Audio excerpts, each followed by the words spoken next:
I I froze don't the care what moment I Mama heard thinks. my She's too daughter old to live whisper, here. "Mom has become a burden." We'll just have to send She her didn't away. know I was standing just I outside just the don't know if kitchen I can do holding a this. How can we basket of just send freshly her folded away? laundry We meant for her discussed this. family. It's the My only fingers logical loosened option for her and a care. tiny pink sock slipped I onto the can't floor. believe you left him alone Then my again. son-in-law answered, It was just for a "The minute, sooner I we get her swear. into a minute nursing is home, all it takes. the sooner we can finally have our own life." I stood there in complete silence, my heart breaking one word at a time. They thought I hadn't heard a thing. They were wrong. And before this was over, they would discover just how much they had underestimated Vanessa Webb. If this story touches something in your heart, I'd love for you to stay with me until the end. Please, like this video if you've ever loved someone more than they loved you back. Subscribe if stories about family resilience and second chances speak to you. And before we begin, tell me in the comments where you're watching from, what time it is there, and what you would have done if you had been standing in my shoes that night. 5 years before my daughter called me a burden, I buried my husband on a gray October morning beneath a sky that couldn't seem to decide whether to rain or hold itself together. Looking back now, I think the weather understood grief better than most people do. It hovered between breaking and surviving, just as I did. Robert Webb had been my husband for 43 years. He was the kind of man who remembered anniversaries without reminders, who still reached for my hand every time we crossed a parking lot, even after arthritis had stiffened his fingers. Before retiring, he'd spent decades as a corporate attorney in Columbus, Ohio, building a reputation for honesty that meant more to him than the money he earned. He always said, "A person's name is worth more than anything they'll ever own." I didn't realize until after he was gone that he had quietly spent 43 years teaching me how to stand alone. After the funeral, everyone returned to their own lives. The casseroles stopped arriving. The sympathy cards became fewer. The phone grew quieter. Silence settled into every room of our old colonial house like an unwelcome tenant. For nearly a year, I insisted on staying there by myself. Every morning, I watered Robert's roses. Every evening, I sat on the back porch with a cup of chamomile tea, pretending he was simply running late from work. Grief has strange habits. Sometimes it lets you breathe for days before reminding you that half your heart is gone. Lauren worried about me, or at least I believed she did. She called every Sunday. "Mom, are you eating enough? Mom, have you been outside today? Mom, you shouldn't be alone so much." Her concerns sounded genuine, and I treasured every conversation. Then about a year after Robert's passing, she and Brian invited me over for dinner. Their house sat in a quiet suburban neighborhood outside Columbus, filled with bicycles on driveways, basketball hoops, and children laughing until sunset. Evelyn opened the front door before I even knocked. "Grandma." She threw her arms around me so tightly I nearly lost my balance. At 11 years old, she still hugged me like I was the safest place in the world. "You're getting taller every week." I laughed. "So, are you shrinking?"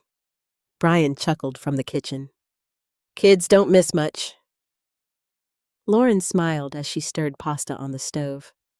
For a while, everything felt normal, comfortable, like family. Halfway through dinner, Lauren carefully placed her fork on her plate. "Mom, we've been thinking." Whenever someone begins a sentence that way, life usually changes. "You don't have to live alone anymore." I smiled politely. "I'm doing fine." Brian leaned forward. "But are you really?" Lauren reached across the table and squeezed my hand. "We miss you. Evelyn misses you. It would mean so much if you moved in with us." I hesitated. "My house." "You could sell it." Brian spoke gently. "That's a lot of work for one person." Lauren nodded. "You'd have family around every day. You'd never be lonely again." At that moment, it sounded less like persuasion and more like love. Looking back, I sometimes wonder whether loneliness makes people hear what they desperately want to hear. I told them I needed time. For weeks, I walked through every room of my house: Robert's study, the kitchen where we danced while making pancakes, the staircase he'd refinished himself, our bedroom, the closet where his favorite navy jacket still hung exactly where he'd left it. Every corner whispered memories. Selling it felt impossible. Then one Saturday afternoon, Evelyn asked me something that quietly tipped the scales. "Grandma, what if you lived with us? I could see you every day." She smiled so hopefully that my heart melted. I'd never have to wait until Sunday. Children rarely understand the weight of the promises adults ask us to make. A month later, I packed 43 years into cardboard boxes. I kept only what mattered: photographs, Robert's wedding ring, a few quilts my mother had sewn, his favorite coffee mug. Everything else was just things, or so I told myself. The day I moved in, Lauren hugged me. "This is going to be wonderful." Brian carried every heavy box without complaining. Evelyn had taped a handmade sign to my bedroom door. "Welcome home, Grandma." She had decorated it with tiny flowers and glitter that never completely came off the wood. I cried when I saw it. Happy tears. At least I believed they were. Life quickly settled into a routine. Lauren left for work before 8 every morning. Brian's real estate business kept him in and out of the house all day. By the time Evelyn came home from school, I was waiting with fresh cookies or warm banana bread cooling on the counter. I helped with homework. I drove her to piano lessons. I packed lunches, folded laundry, watered flowers, cooked dinner most evenings because Lauren often arrived home exhausted. At first, she thanked me constantly. "I don't know what we'd do without you. You've made life so much easier." "I hope you know how grateful we are." Those words filled the empty places grief had carved inside me. For the first time since Robert died, I felt needed again. Months became years. Slowly, almost invisibly, something changed. The thank yous became fewer. Then they disappeared entirely. Laundry simply appeared outside my bedroom door. Dishes stayed in the sink because everyone assumed I'd wash them. Doctor appointments for Evelyn automatically became my responsibility. No one asked. They expected. I noticed the change, but excused it. Families get comfortable with each other, I told myself. That isn't necessarily a bad thing. Still, tiny moments began collecting like pebbles in my shoe. Lauren no longer knocked before entering my room. Brian sometimes referred to my bedroom as the guest room, even though I'd lived there for years. When friends visited, Lauren introduced me by saying, "Mom stays with us now." Not, "Mom lives with us." Not, "This is her home too." Just, stays. A small word. A painful difference. Only Evelyn never changed. She still curled beside me every evening while we watched old movies. She still asked me to braid her hair before school dances. She still whispered, "I love you, Grandma," every night before bed. She was the reason I never questioned my decision. If I had to choose between an empty house and hearing that sweet voice every day, I'd choose her every time. Then Brian's business started slowing down. The housing market shifted. He became stressed. Bills piled higher on the kitchen counter. Lauren worked longer hours. Arguments behind closed doors became more frequent. Whenever I entered the room, conversations stopped. At first, I assumed they didn't want to worry me. Later, I realized they simply didn't want me hearing what they were saying. I ignored the uneasy feeling growing inside me. After all, this was my daughter. The little girl I'd carried through fevers. The young woman I'd worked double shifts to send through college. The mother who once promised she'd always take care of me the way I had taken care of her. I believed those promises were stronger than changing circumstances. I wanted to believe that love couldn't quietly transform into obligation. I had no idea that the family I thought I'd helped build was already beginning to see me as something entirely different. And the hardest part was this. The change didn't happen overnight. It happened so slowly that by the time I finally noticed it, my daughter had almost forgotten the woman I used to be. The first time I truly felt invisible wasn't during an argument. It wasn't after someone raised their voice. It wasn't even when I was ignored. It happened on an ordinary Tuesday evening over a bowl of chicken noodle soup. Looking back, I suppose that's how families change. Not through dramatic explosions, but through hundreds of tiny moments that quietly reshape the way people see one another. That afternoon, I had picked Evelyn up from school as usual. She climbed into my car carrying a science project that looked more like a pile of cardboard than a volcano. "Please tell me we can work on this together tonight," she begged. "I've got enough baking soda to make the biggest eruption in Ohio." I laughed. "I think we can manage that." By the time we arrived home, I already knew Lauren would be working late. She had texted around noon. "Running behind. Don't wait for me." So Evelyn and I spent the next 2 hours covering my kitchen table with newspaper glue paint and enough flour paste to ruin 3 dish towels. She giggled every time the papier-mâché slid off the cardboard frame. "You know," she said, carefully painting fake lava, "Mom used to help me with projects." I smiled. "I imagine she still wants to." Evelyn shrugged. "She's always busy." There wasn't bitterness in her voice, just acceptance. Children become accustomed to disappointment far more quickly than they should. By 6 o'clock, dinner was almost ready. I had roasted chicken, mashed potatoes, green beans, and homemade rolls. Robert used to joke that no one could stay angry over fresh bread. I still believed food could heal things, words sometimes couldn't. Brian walked in first. He loosened his tie, glanced at the table, and barely looked in my direction. "Smells good." Not "thank you," not "that looks wonderful." Just, "Smells good." He disappeared upstairs before I could answer. 20 minutes later, Lauren rushed through the front door, still talking on her Bluetooth headset. She waved at me while discussing marketing numbers with a client. Even after ending the call, her eyes stayed fixed on her phone. She sat down, started eating, never once looked up. Evelyn excitedly carried her volcano into the dining room. "Mom, Grandma helped me build this." Lauren smiled politely. "It looks nice, sweetheart." Then her phone buzzed again. She answered another email before taking her next bite. Evelyn slowly lowered the project onto a chair beside her. I watched the excitement fade from her face. She had wanted more than, "It looks nice." She wanted her mother's attention. I quietly reached over and squeezed her hand beneath the table. She squeezed back.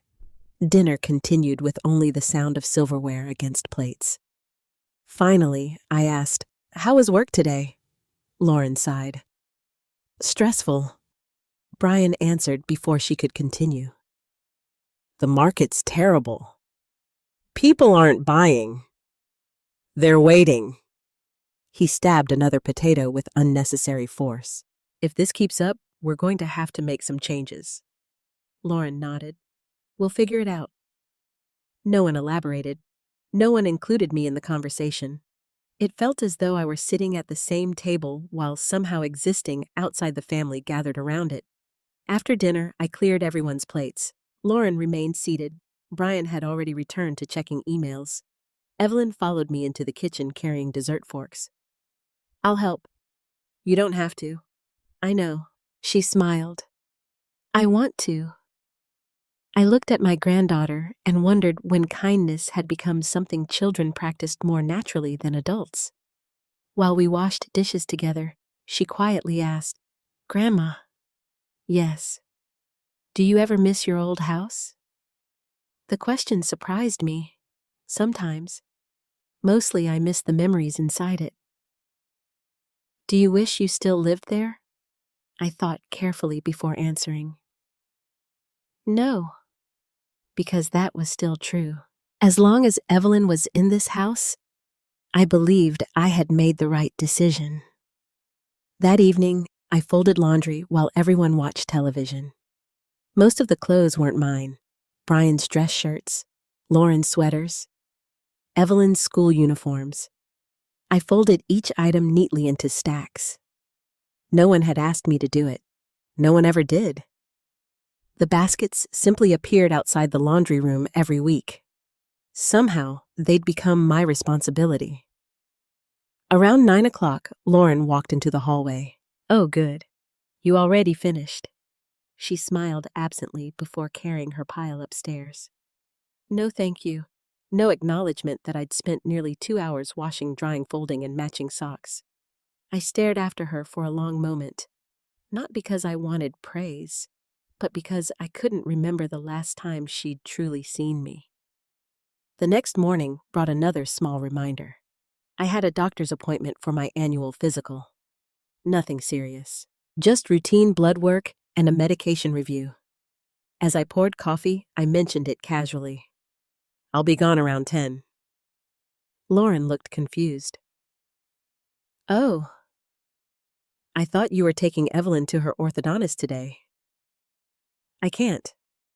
My appointment starts at 10:30. She frowned. "I completely forgot." Brian glanced up from his newspaper. "Can you reschedule yours?"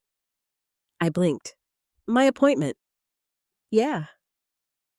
"Evelyn can't miss this adjustment." For a second, I thought he was joking. He wasn't. "My appointment has been scheduled for 6 months." Brian shrugged. "Doctors understand." I looked toward Lauren. She didn't defend me.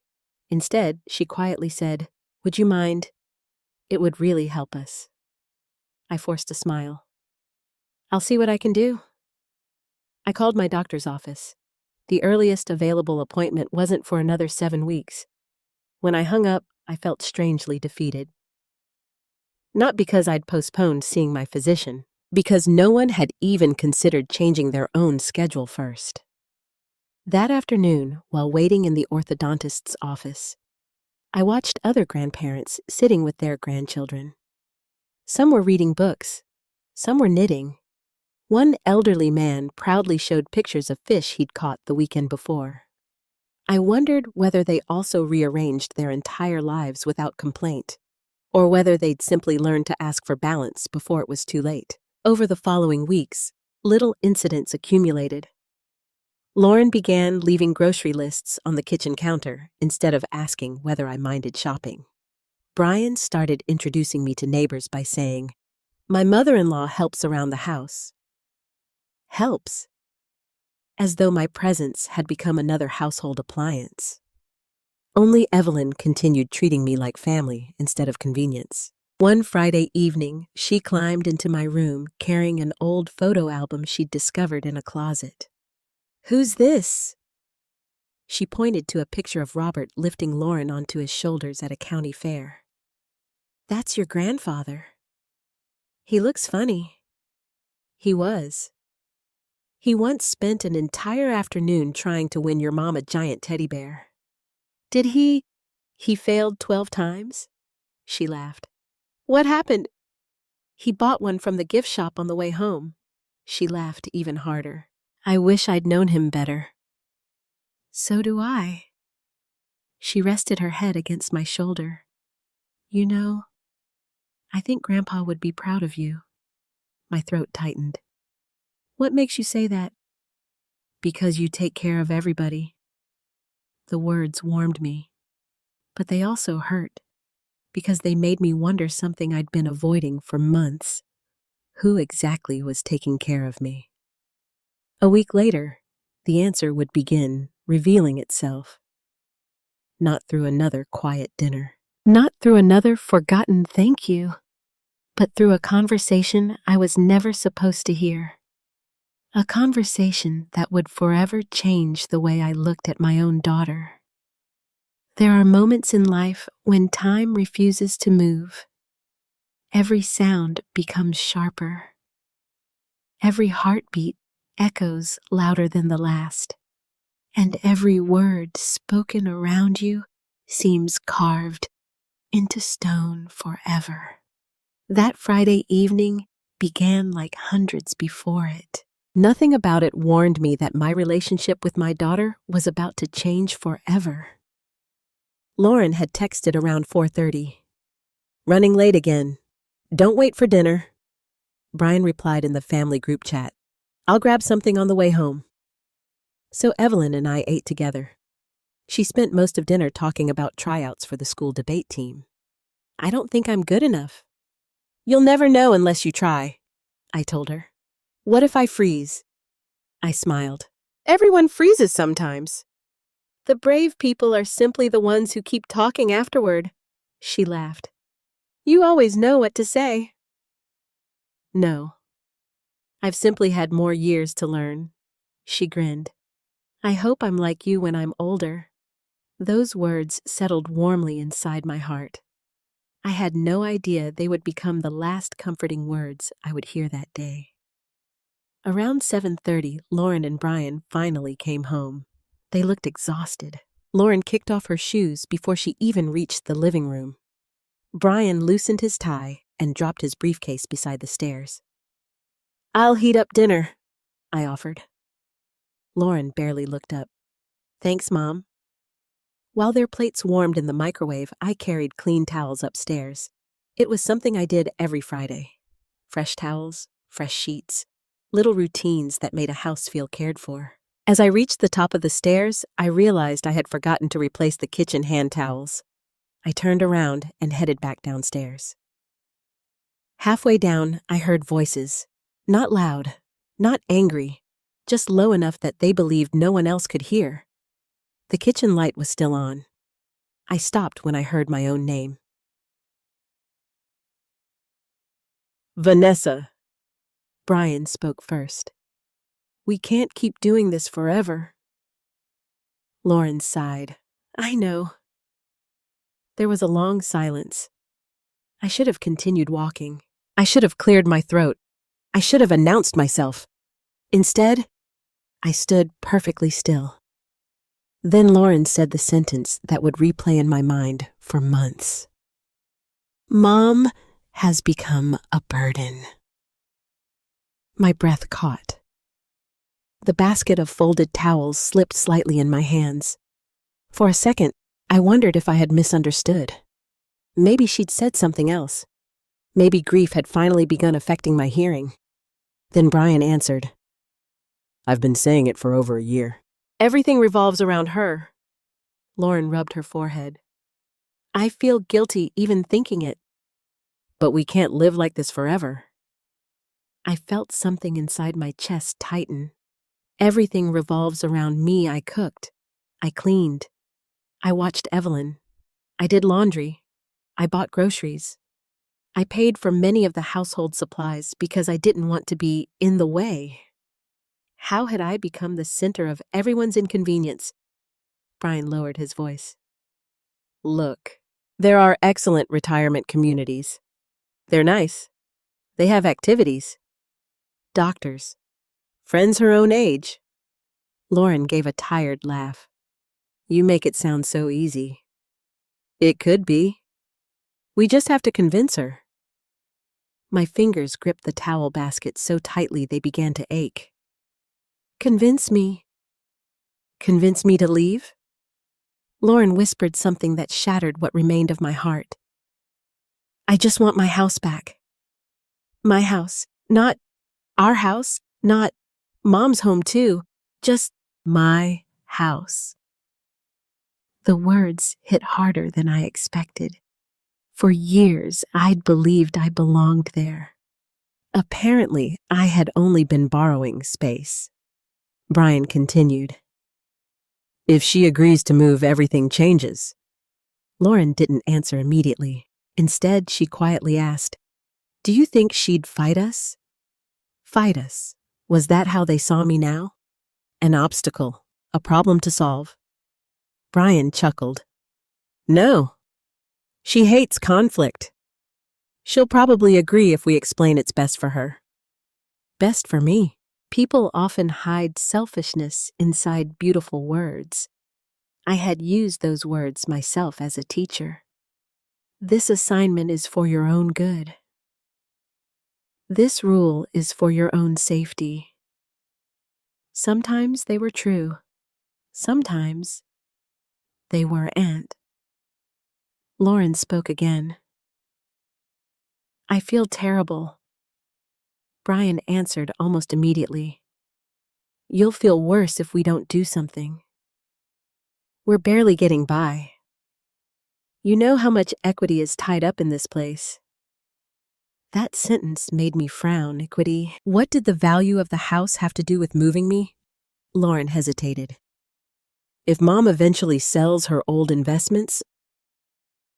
Brian interrupted. Exactly. We need flexibility. Need, not want. Need. His voice remained calm, practical, almost rehearsed. It sounded as though this conversation had happened before. Many times before. Lauren finally asked the question that froze every drop of blood in my body. What if we eventually sell this house and move to Florida? Brian answered without hesitation. Then a retirement community would make even more sense. Florida, sell the house, retirement community. For the first time, the pieces no longer looked random. They fit together, perfectly. I realized something terrifying. This wasn't an emotional conversation. It was a plan, a carefully discussed plan. I suddenly became aware that my knees felt weak. The hallway blurred slightly. I leaned one hand against the wall to steady myself. My wedding ring brushed against the wallpaper. Robert. For one heartbreaking second, all I wanted was for him to walk through the front door. He always knew what to do. He always knew what people were really saying beneath their words. Without thinking, I twisted the ring around my finger. It had become my habit whenever I missed him. Downstairs, Lauren's voice softened. I still love her, Brian answered gently. I know. But love doesn't mean sacrificing our future. Those words hurt almost as much as the first ones, because they sounded reasonable. Anyone overhearing only part of the conversation might have agreed. But I knew the full picture. I knew how many mornings began before sunrise because I packed lunches. I knew whose hands scrubbed bathrooms every Saturday. I knew who stayed awake with Evelyn whenever she had nightmares. I knew who quietly paid the electric bill 3 different times when Brian's commissions were delayed. Not because anyone asked, because I loved my family. Suddenly, another memory flashed through my mind. Robert sitting beside me one autumn evening years earlier. He had looked unusually serious. If I'm ever gone before you, I had laughed. Don't talk like that. He squeezed my hand. Promise me something. What? Never confuse being needed with being valued. At the time, I hadn't understood. Now, standing outside my own daughter's kitchen, I finally did. Needed people are appreciated only while they're useful. Valued people are loved even when they have nothing left to give. Somewhere upstairs, Evelyn's bedroom door opened. Footsteps echoed across the hallway. I realized if I stayed where I was another second, she'd see me. I quietly stepped backward. One careful step, then another. I climbed the stairs as silently as I could. Inside my bedroom, I closed the door without making a sound. The towel basket slipped from my hands onto the bed. I sat beside it. For several minutes, I simply stared at nothing. No tears came. Not yet. The pain was too deep for crying. Instead, memories filled the silence. Lauren at 6 years old climbing into my lap after a nightmare. Lauren at 16 crying because a boy had broken her heart. Lauren at 22 hugging me after graduating college and whispering, "I couldn't have done this without you." Where had that little girl gone? Or perhaps the harder question was, had she disappeared? Or had I simply refused to see who she had become? A soft knock interrupted my thoughts. It was Evelyn. She peeked inside. "Grandma? You okay?" I forced the warmest smile I could manage. "Of course. I was just a little tired." She walked over and hugged me tightly. "I love you." My arms wrapped around her automatically. "I love you too, sweetheart. More than you'll ever know." After she left, I finally allowed myself to cry. Not loudly, not dramatically, just quiet tears rolling down a face that suddenly looked much older in the bedroom mirror. By the time I wiped them away, one decision had already formed in my heart. Lauren and Brian believed I knew nothing. They believed I would simply accept whatever future they chose for me. They had no idea I had heard every single word, and they certainly had no idea that the next person I planned to visit was the one man Robert had trusted more than anyone else, his attorney, Daniel Harper. I hardly slept that night. Every time I closed my eyes, I heard Lauren's voice again. "Mom has become a burden." The words echoed through my mind with cruel precision, each repetition cutting a little deeper than the last. At 4:30 in the morning, I gave up trying to sleep. The house was silent. I slipped out of bed, wrapped Robert's old navy cardigan around my shoulders, and quietly made myself a cup of coffee. For years, mornings had been my favorite time of day. The world always seemed kinder before everyone else woke up. That morning, even the sunrise felt different. I stood by the kitchen window, watching soft, orange light spread across the backyard, where Evelyn had once chased butterflies every summer. Nothing outside had changed, only my understanding of the people inside this house. As I held the warm mug between my hands, memories began arriving, one after another, uninvited, but impossible to stop. The first was from nearly 25 years earlier. Lauren had just been accepted to Ohio State University. Robert and I sat at our dining room table surrounded by tuition statements and financial aid forms. Even after scholarships, there was still more money due than we had saved. "I'll pick up extra tutoring," I told Robert. He frowned. "You're already teaching full-time." "I can manage." "You shouldn't have to." I reached across the table and squeezed his hand. "She's our daughter. We'll find a way." And we did. Every Tuesday and Thursday evening after teaching elementary school all day, I tutored struggling readers until nearly 8 o'clock. On Saturdays, I worked at the public library helping organize literacy programs. Some nights, I didn't get home until after 9. I was exhausted, but every paycheck meant Lauren stayed in college. I never regretted a single minute. Then another memory surfaced. Lauren's senior year. She called one afternoon crying so hard I could barely understand her. "Mom, they're saying if I don't pay the balance by Friday, I can't graduate."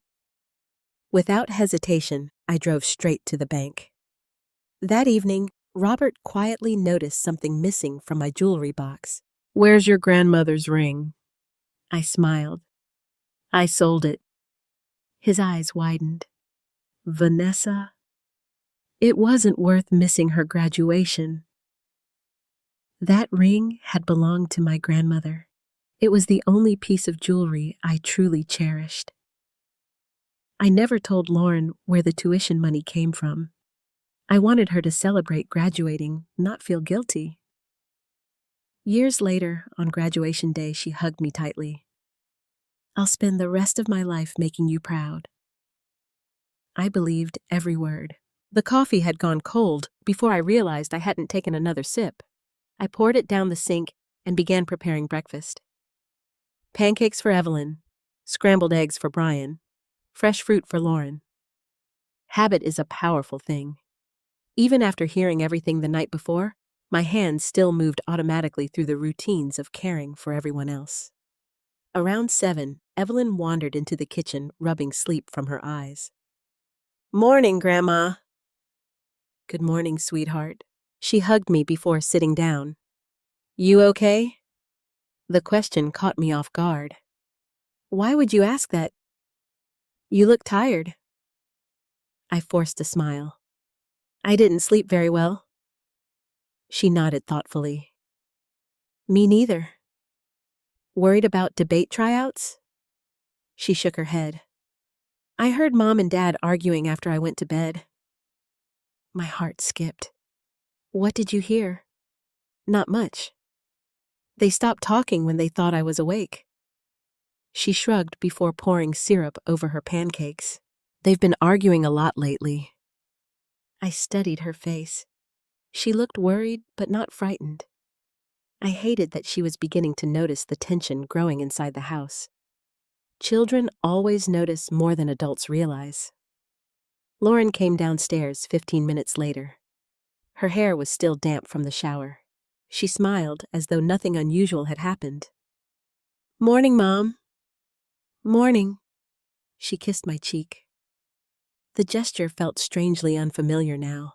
Had it always been genuine, or had I simply never questioned it? Brian followed a few minutes later. He thanked me for breakfast. The same man who had calmly discussed putting me in a retirement community less than 12 hours earlier now smiled across the table as though everything was perfectly normal.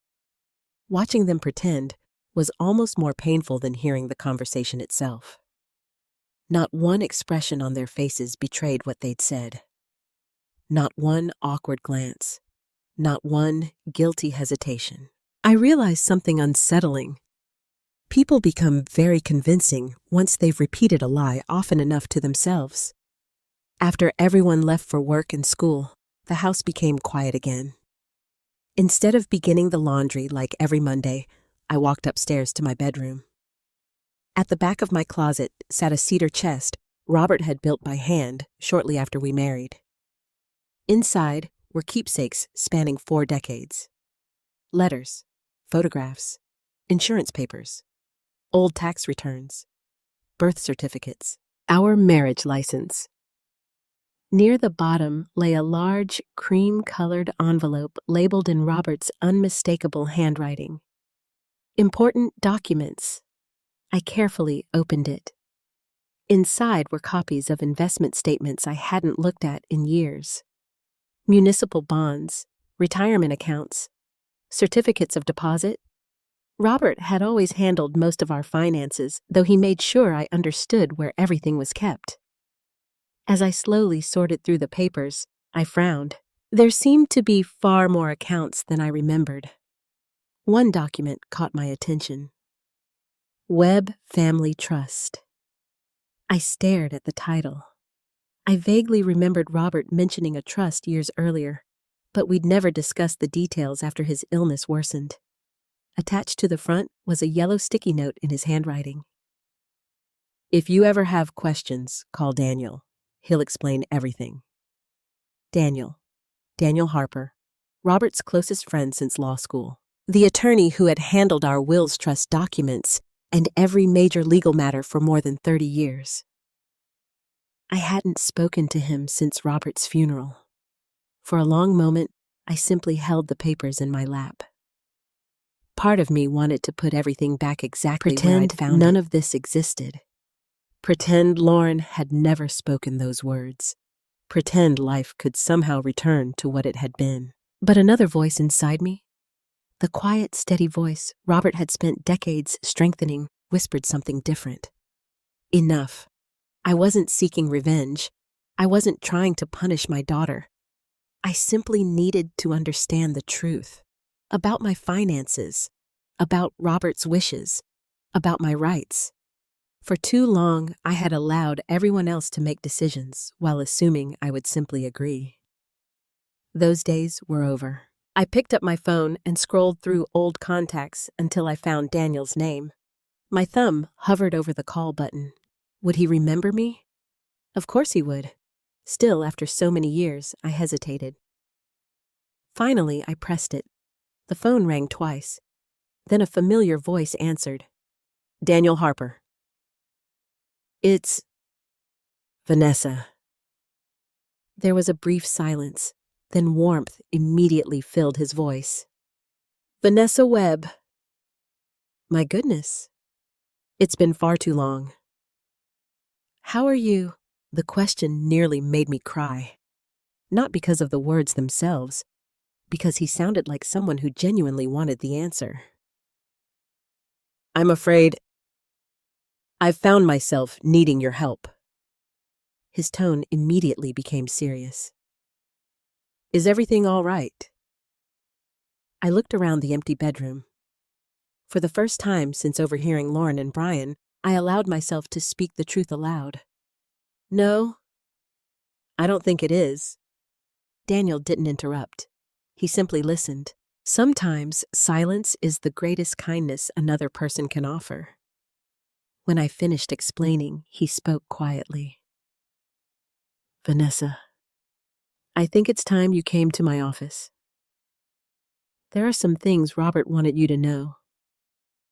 My heart skipped. What things? I'd rather explain them in person. Can you come tomorrow morning? I glanced toward the family photographs lining my dresser. Robert smiled back at me from one frame, wearing the same gentle expression he'd worn through most of our marriage. For reasons I couldn't explain, I suddenly felt less alone. Yes, I'll be there. After hanging up, I carefully placed every document back into the envelope. Then I locked the cedar chest for the first time in years. As I slid the key into my bedside drawer, one thought became perfectly clear. Lauren and Brian believed they were preparing my future. They had absolutely no idea that Robert had already prepared it himself. The following morning, I left the house earlier than usual. I told Lauren I had a doctor's appointment. The lie settled uneasily in my stomach. I had never lied to my daughter before. Then again, she had never secretly planned my future without me before. As I backed out of the driveway, I caught a glimpse of Evelyn waving from the front porch before Lauren drove her to school. She smiled the same bright smile she always had. I smiled back, wondering how long innocence could survive inside a family built on secrets. Daniel Harper's office occupied the second floor of an old brick building in downtown Columbus. Nothing about it had changed in decades. The brass plaque beside the entrance still read Harper and Associates, attorneys at law. Even the potted fern near the receptionist's desk looked strangely familiar. When the receptionist recognized my name, her face softened. Mrs. Webb, Mr. Harper is expecting you. Daniel was standing before I even reached his office door. Time had bent his shoulders and silvered his hair, but his warm smile remained exactly as I remembered. Vanessa. He embraced me gently. It's good to see you. I wish it were under happier circumstances. So do I. He motioned toward a leather chair beside his desk. Coffee. I smiled faintly. You still remember. You always preferred Colombian roast. I remember a great many things. He poured 2 cups before sitting opposite me. For a few moments, neither of us spoke. The silence wasn't uncomfortable. It felt respectful. Like both of us understood we were saying goodbye to the life I thought I had. Finally, Daniel folded his hands together. I've known Robert since we were 23. He trusted very few people completely. You were one. You were the other. My eyes drifted toward the framed photograph behind his desk. It showed two young men wearing graduation robes laughing at something outside the camera's view. Robert, Daniel. So young, so certain life would always move forward. Daniel opened a thick leather folder. I've reviewed your trust since your phone call yesterday. I suspected this day might eventually come. You suspected? He nodded slowly. Not because of Lauren. Because of Robert. I frowned. What do you mean? Daniel removed a sealed envelope from the folder. My name appeared across the front in Robert's handwriting. For Vanessa only if you ever feel alone in making an important decision. My breath caught. I've never seen this. You weren't supposed to. Robert instructed me to keep it sealed unless I believed you truly needed it. My fingers trembled as I accepted the envelope. I can't believe. I know. For a moment, I simply traced Robert's handwriting with my fingertips. Daniel quietly waited. Eventually, I opened the envelope. Inside was a handwritten letter. Robert's familiar script filled both pages. I recognized every curve of every letter. It felt as though he were speaking directly to me again. The letter began simply. My dearest Vanessa. By the second paragraph, tears blurred my vision.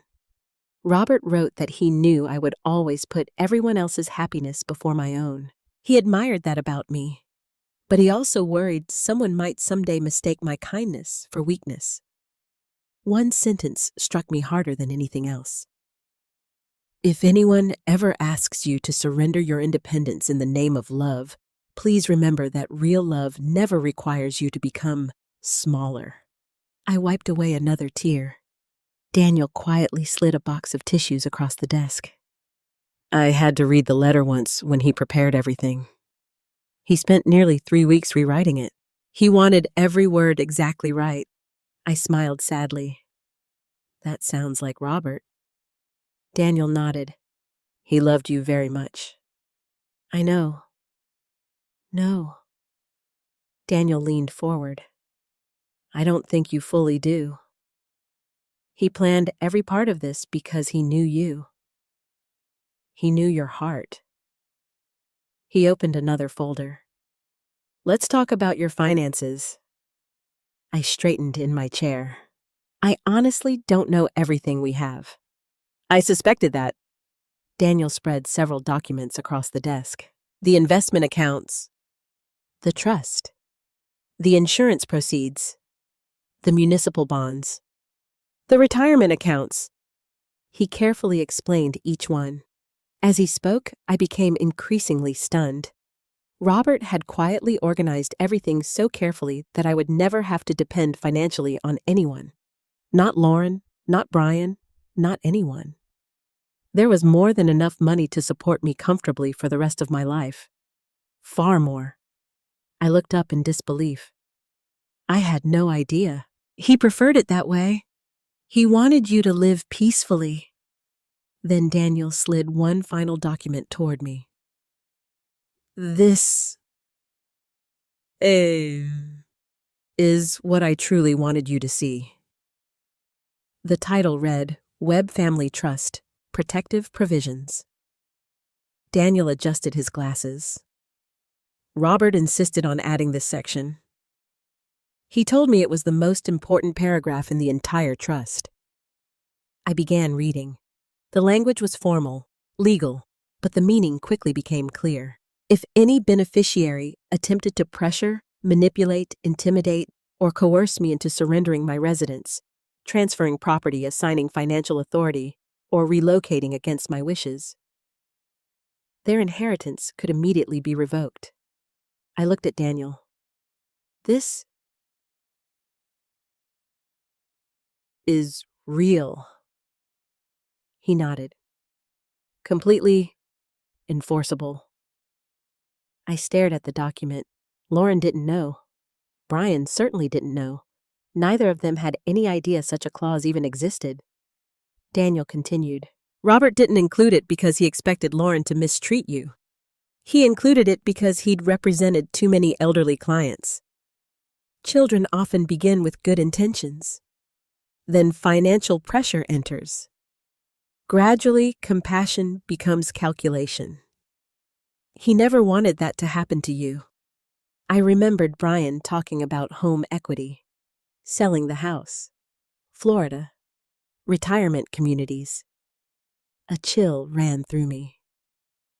Daniel watched my expression carefully. Vanessa, I need to ask you something. Have they asked you to sign anything?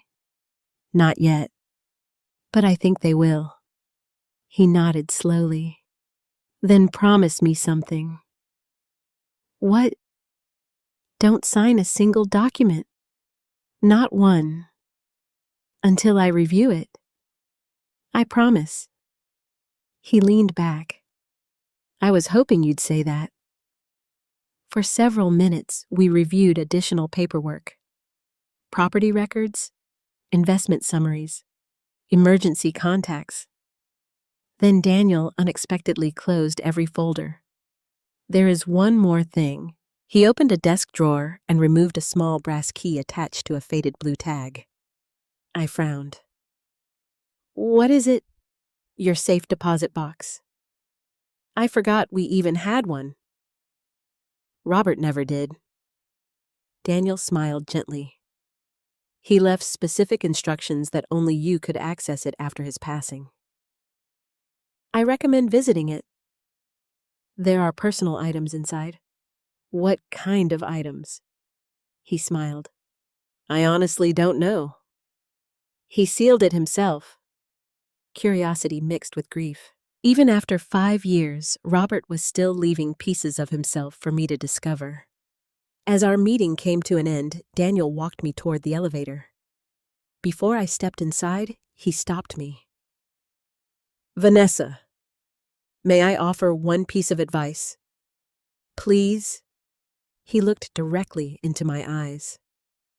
For 40 years, you and Robert spent your lives protecting other people. Now, allow yourself to protect the life the two of you built.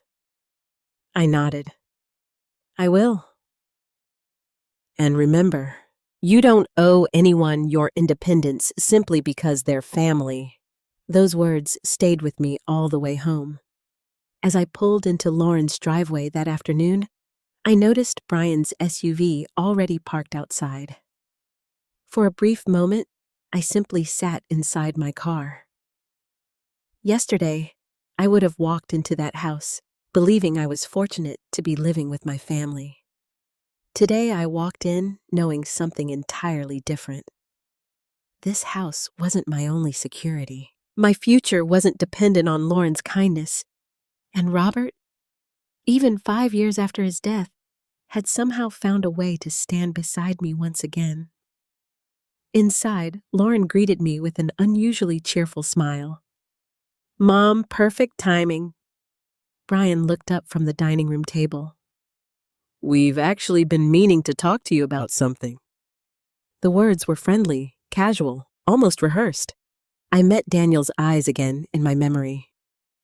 Don't sign a single document. Slowly, I smiled back. For the first time since overhearing them in the kitchen, I wasn't afraid anymore, because I already knew something they didn't. And before long, they were going to discover just how carefully Robert Webb had protected the woman he loved. When I stepped into the dining room, Brian quickly closed the laptop sitting in front of him. It wasn't a dramatic movement. Most people probably wouldn't have noticed. But after everything I'd learned over the past 2 days, I noticed every little detail. Lauren smiled almost too brightly. There you are. I hope your appointment went well. It did, I answered calmly. I have some good news. That wasn't entirely true.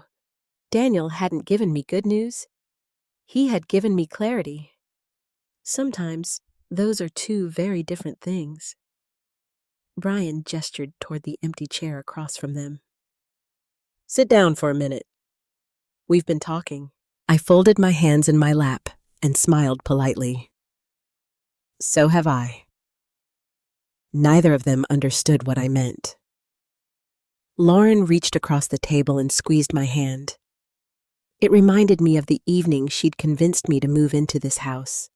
The same gentle smile, the same warm voice, the same carefully chosen words.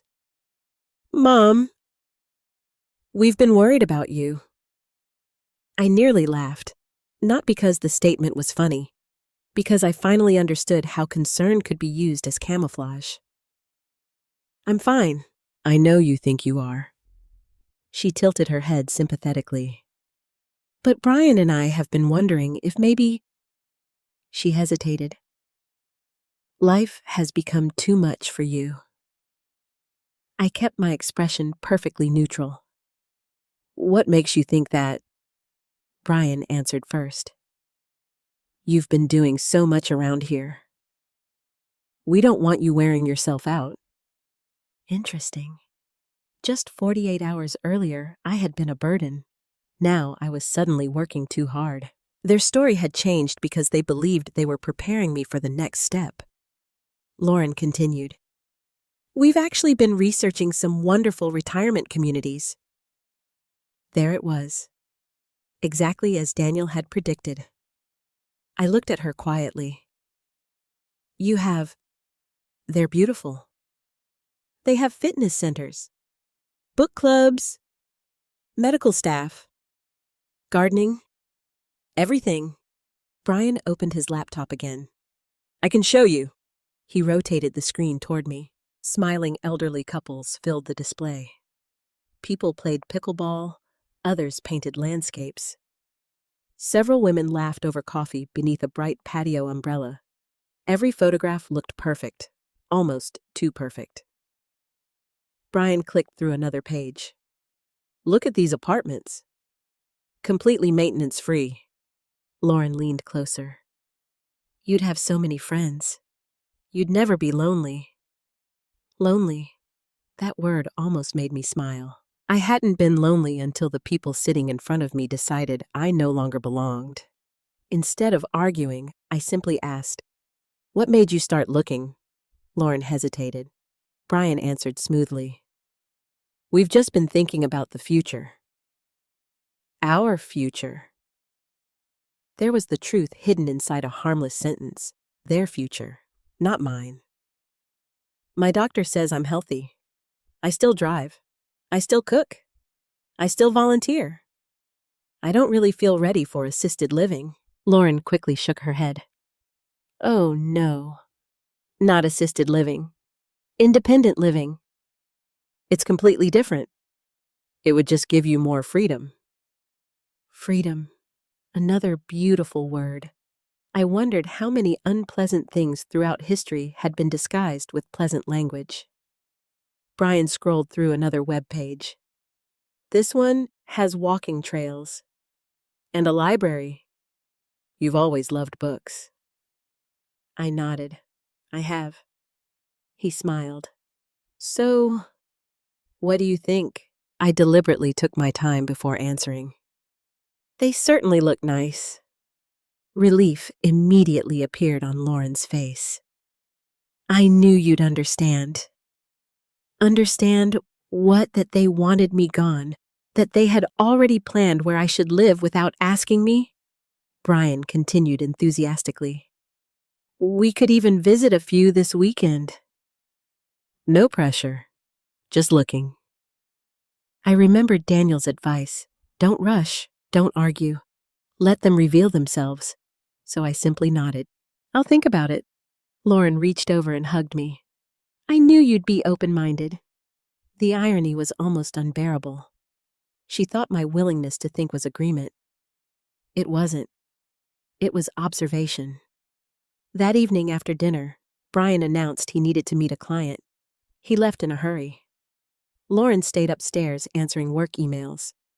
I decided to water the flowers along the back patio. As I carried the watering can outside, I noticed Brian had forgotten to take a folder from the kitchen counter. Normally, I would have carried it upstairs without a second thought. Instead, something caught my attention.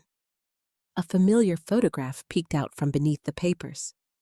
Our house. I set down the watering can. Curious, I gently lifted the folder.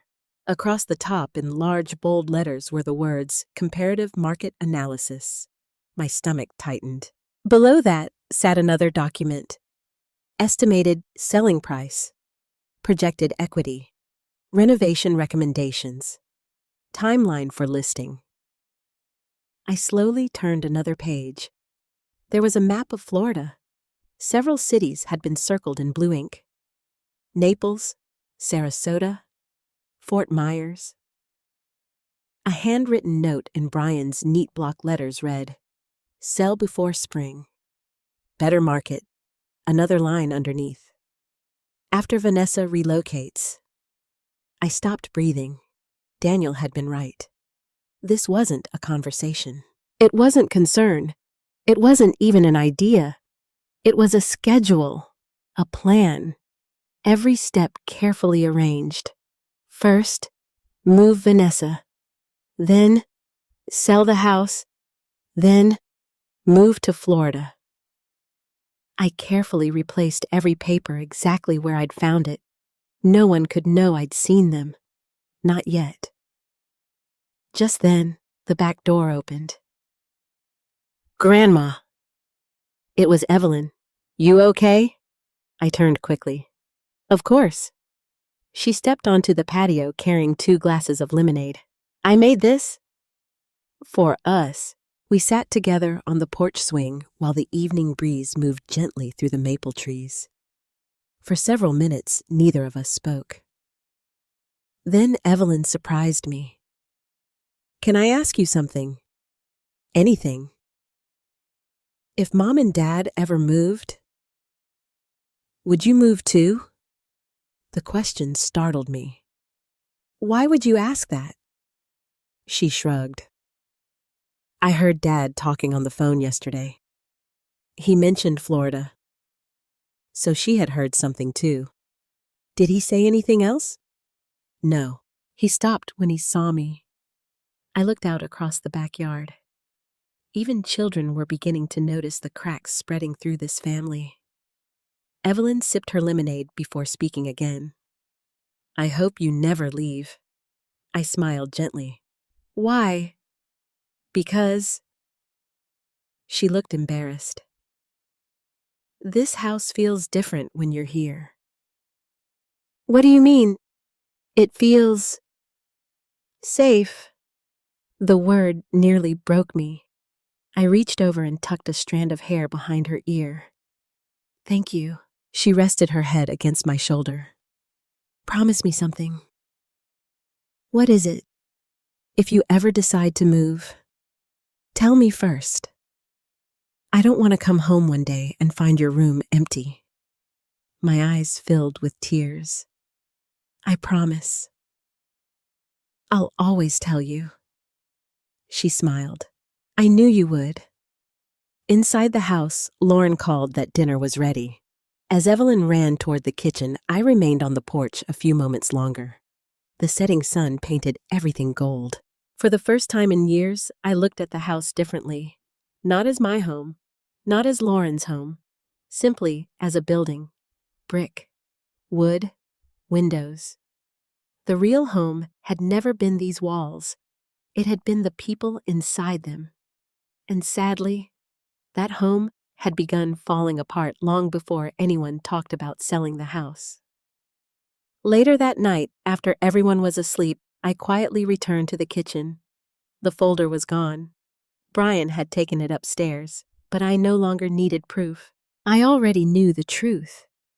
They believed they were planning my future behind my back.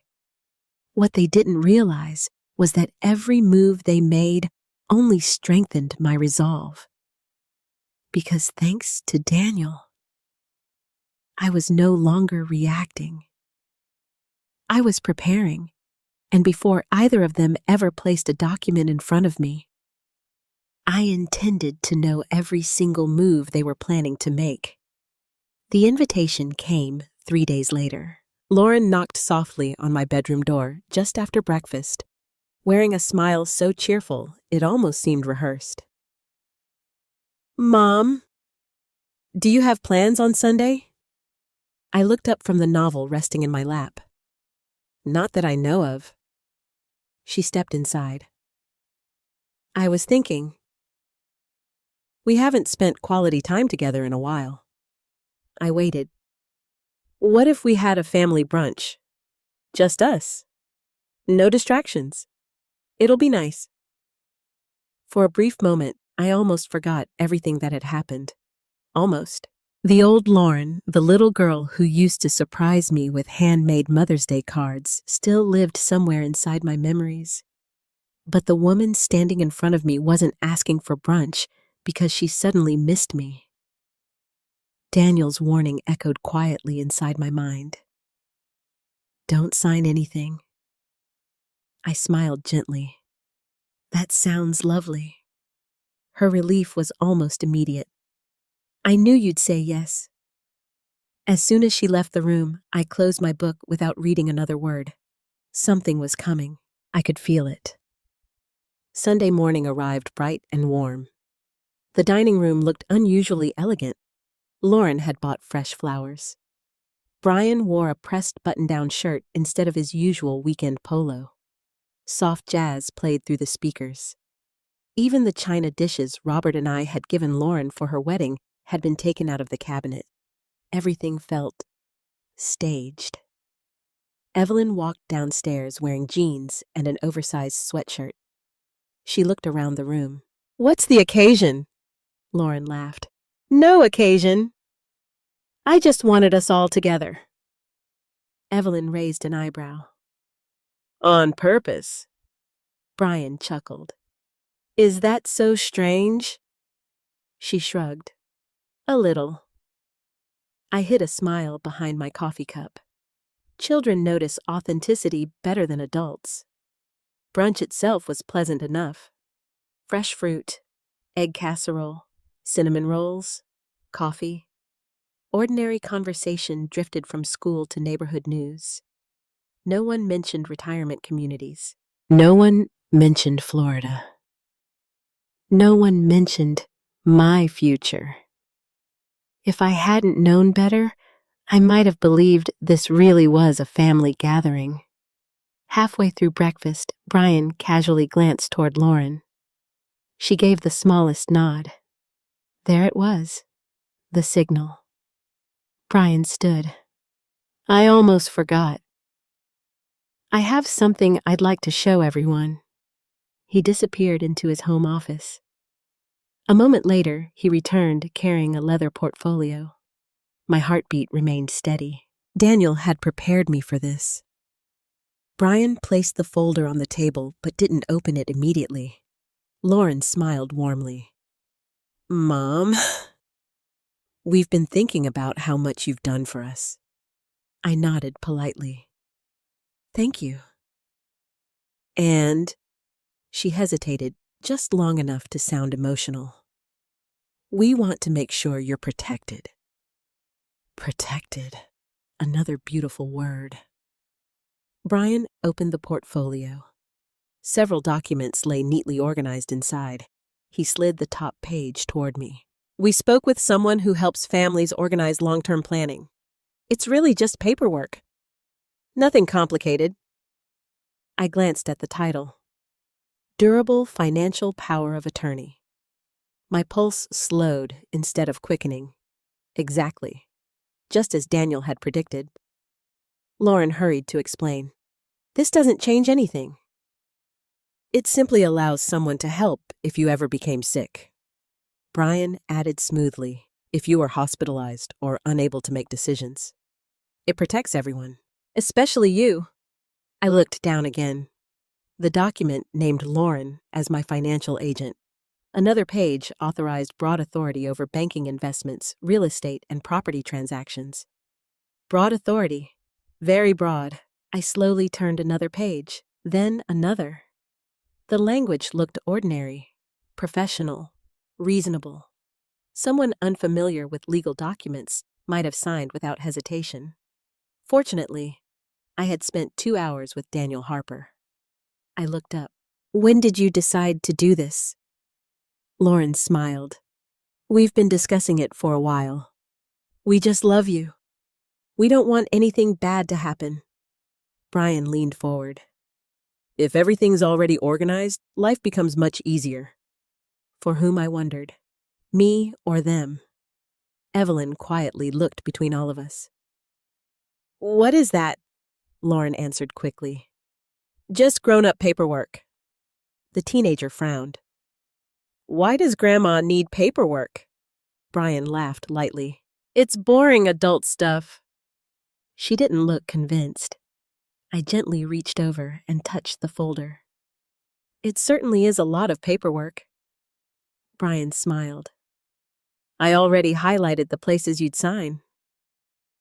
Of course he had. I slowly closed the folder. I appreciate all the thought you put into this. Lauren visibly relaxed. I knew you'd understand. But I paused. I never sign legal documents without having my attorney review them. Silence. Absolute silence. Brian blinked. Your attorney?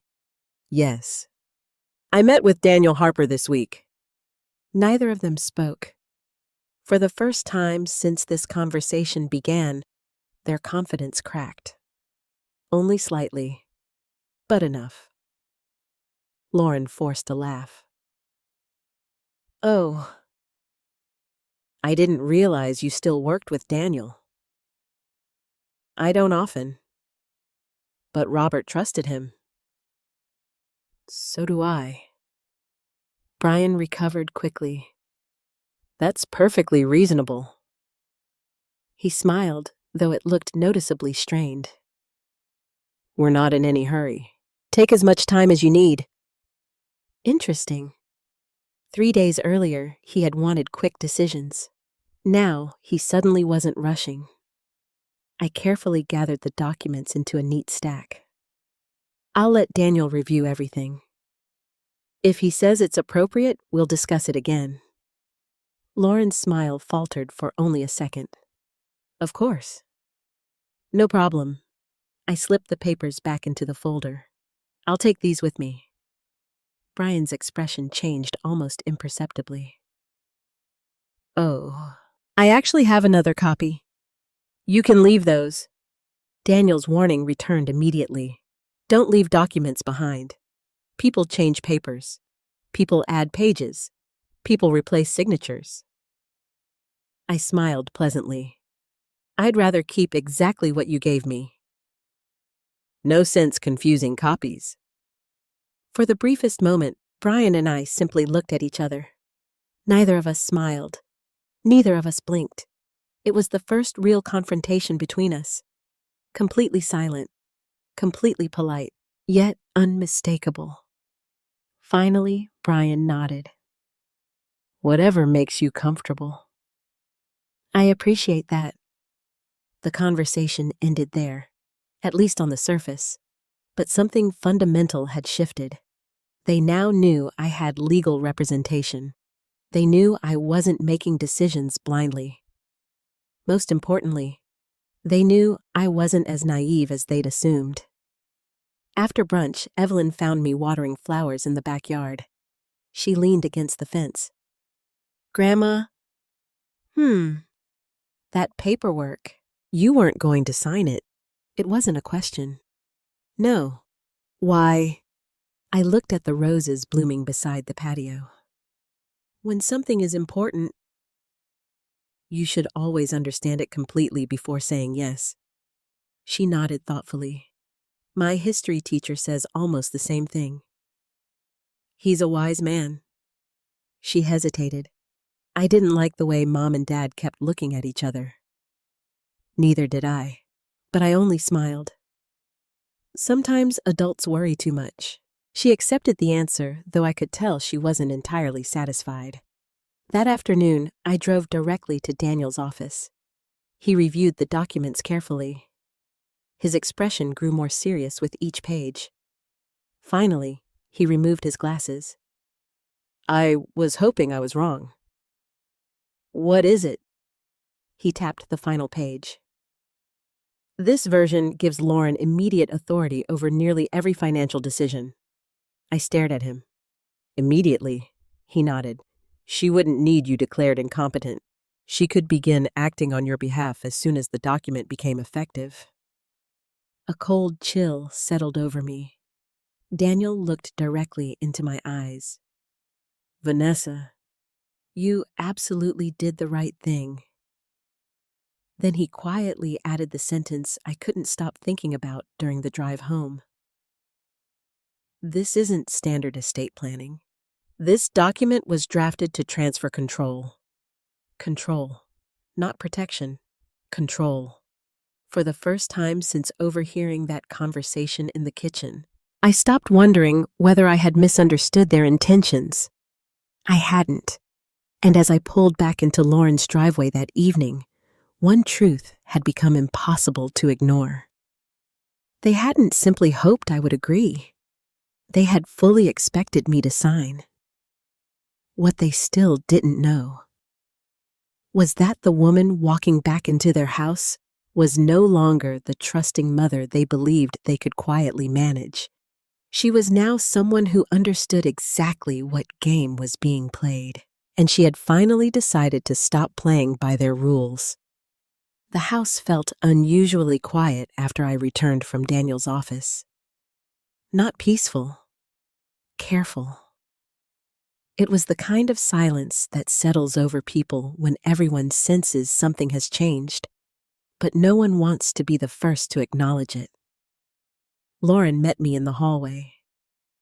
Everything okay? She searched my face as though trying to read answers I hadn't spoken aloud. I smiled politely.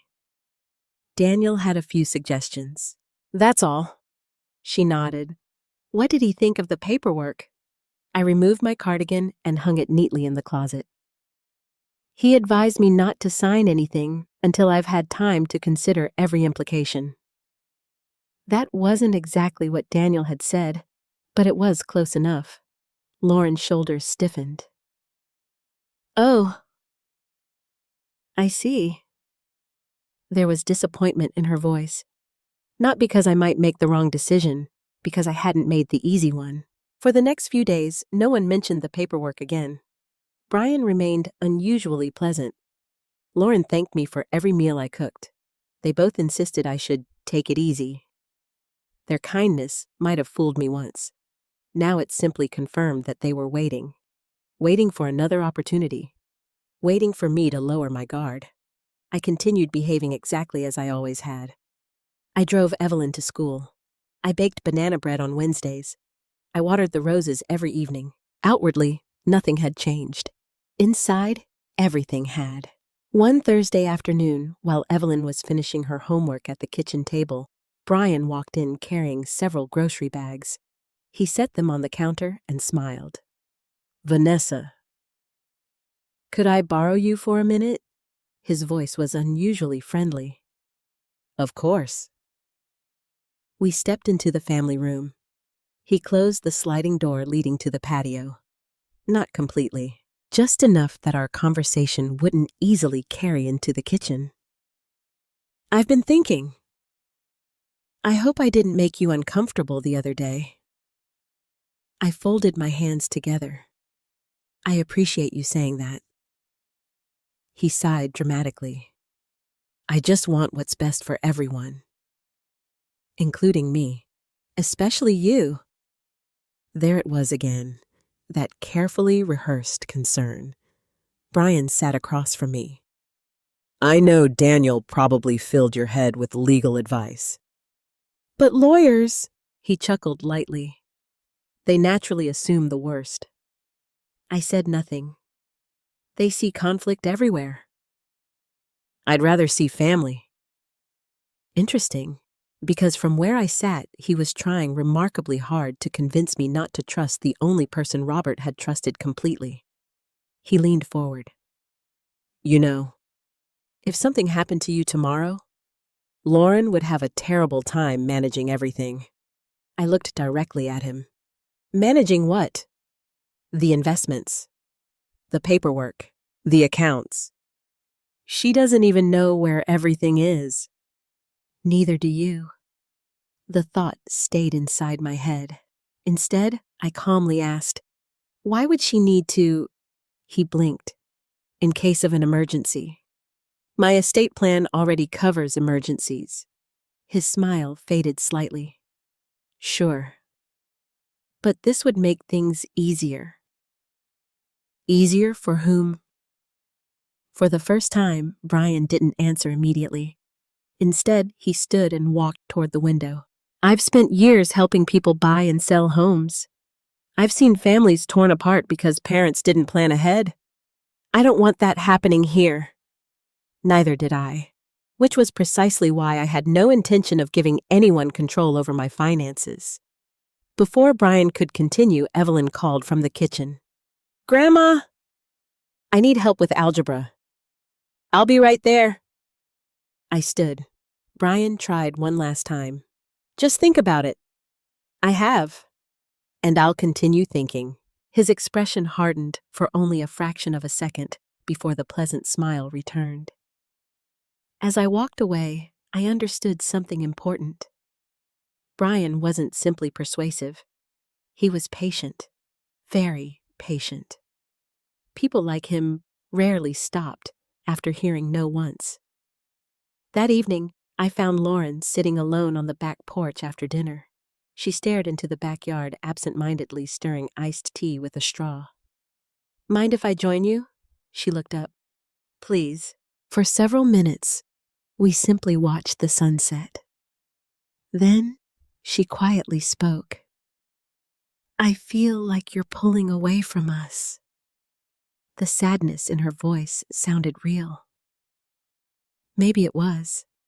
Pain and manipulation often coexist more easily than most people realize. I don't think I'm pulling away. It feels that way. She looked down at her glass. You don't talk as much anymore. I studied my daughter's face. She looked tired. The small lines around her eyes hadn't been there a few years earlier. Stress had settled heavily on her. I suddenly wondered how much of this plan had truly been hers, and how much belonged to Brian. Lauren? She looked at me. Can I ask you something honestly? Always? When was the last time you asked me what I wanted? She frowned. What do you mean? I don't mean what you think I need. I mean, what do I actually want? She opened her mouth, closed it again. Silence. Finally, she admitted, I don't know. I smiled sadly. Neither do I.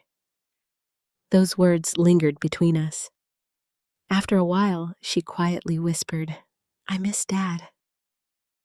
So do I. I keep wondering what he'd think. I looked toward the old maple tree swaying gently in the breeze. I don't have to wonder. She turned toward me. What does that mean? I nearly told her. I nearly mentioned Daniel, the trust, the letter, everything. Instead, I simply shook my head. It means he prepared us better than we realized. She looked confused. Before she could ask another question, Brian opened the back door. There you two are. He smiled. I've got exciting news. Lauren stood. What happened? I've got a client interested in a property down in Naples. My heartbeat slowed. Naples, Florida. The city circled on the map I'd seen inside his folder. Brian continued enthusiastically. They've invited me to spend a long weekend there next month. Lauren's eyes brightened. Really? We could all go. Brian hesitated. Well, maybe not all.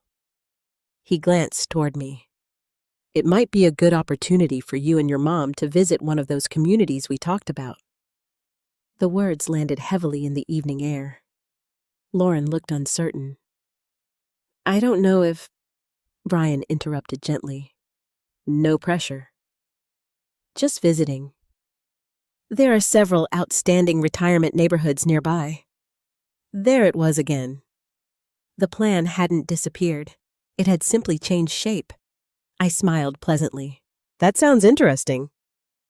Both of them relaxed immediately. But, I continued, I won't be making any decisions while traveling. If I ever choose to move, it will be because I want to. Not because someone else already has. The silence that followed felt different. Brian's smile disappeared completely, only for a second. Then it returned. Of course. Absolutely. But I had already seen enough. That night, after everyone had gone to bed, I sat alone in my room, holding Robert's letter once again. I reread one particular sentence 3 times. When people begin making plans for your life without inviting you into the conversation, remember that you still have the right to choose your own path. I gently folded the letter and placed it back inside the envelope. For weeks, I had quietly listened, observed, learned. Now, another realization settled over me. The next conversation would not happen by accident. It would happen because I intended it to. I wasn't ready to reveal everything. Not yet. But the time for simply reacting was ending.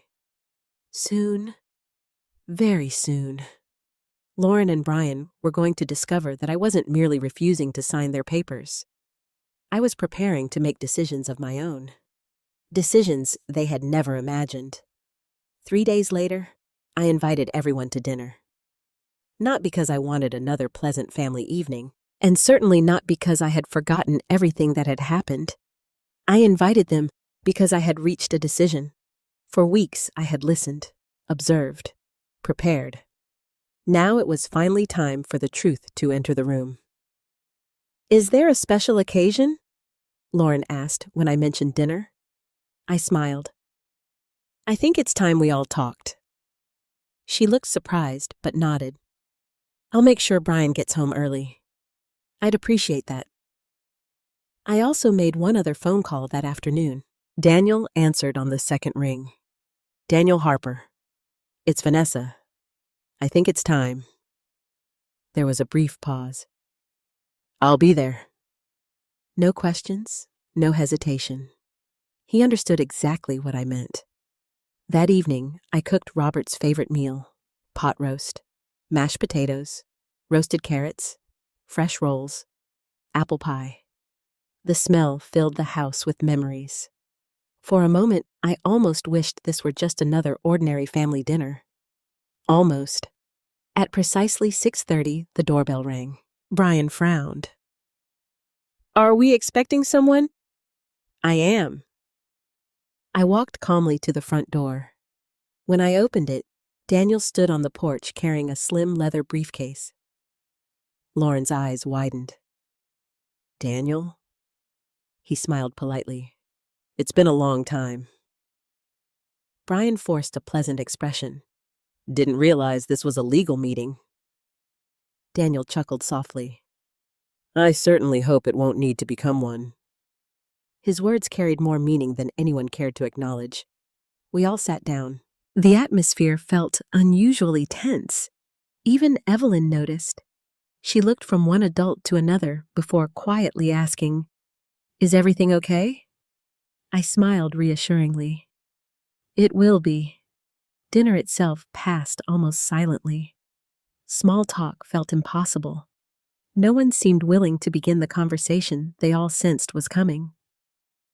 Finally, after dessert, I folded my napkin and placed it carefully beside my plate. I asked all of you here because there are a few things I need to say. Everyone looked at me.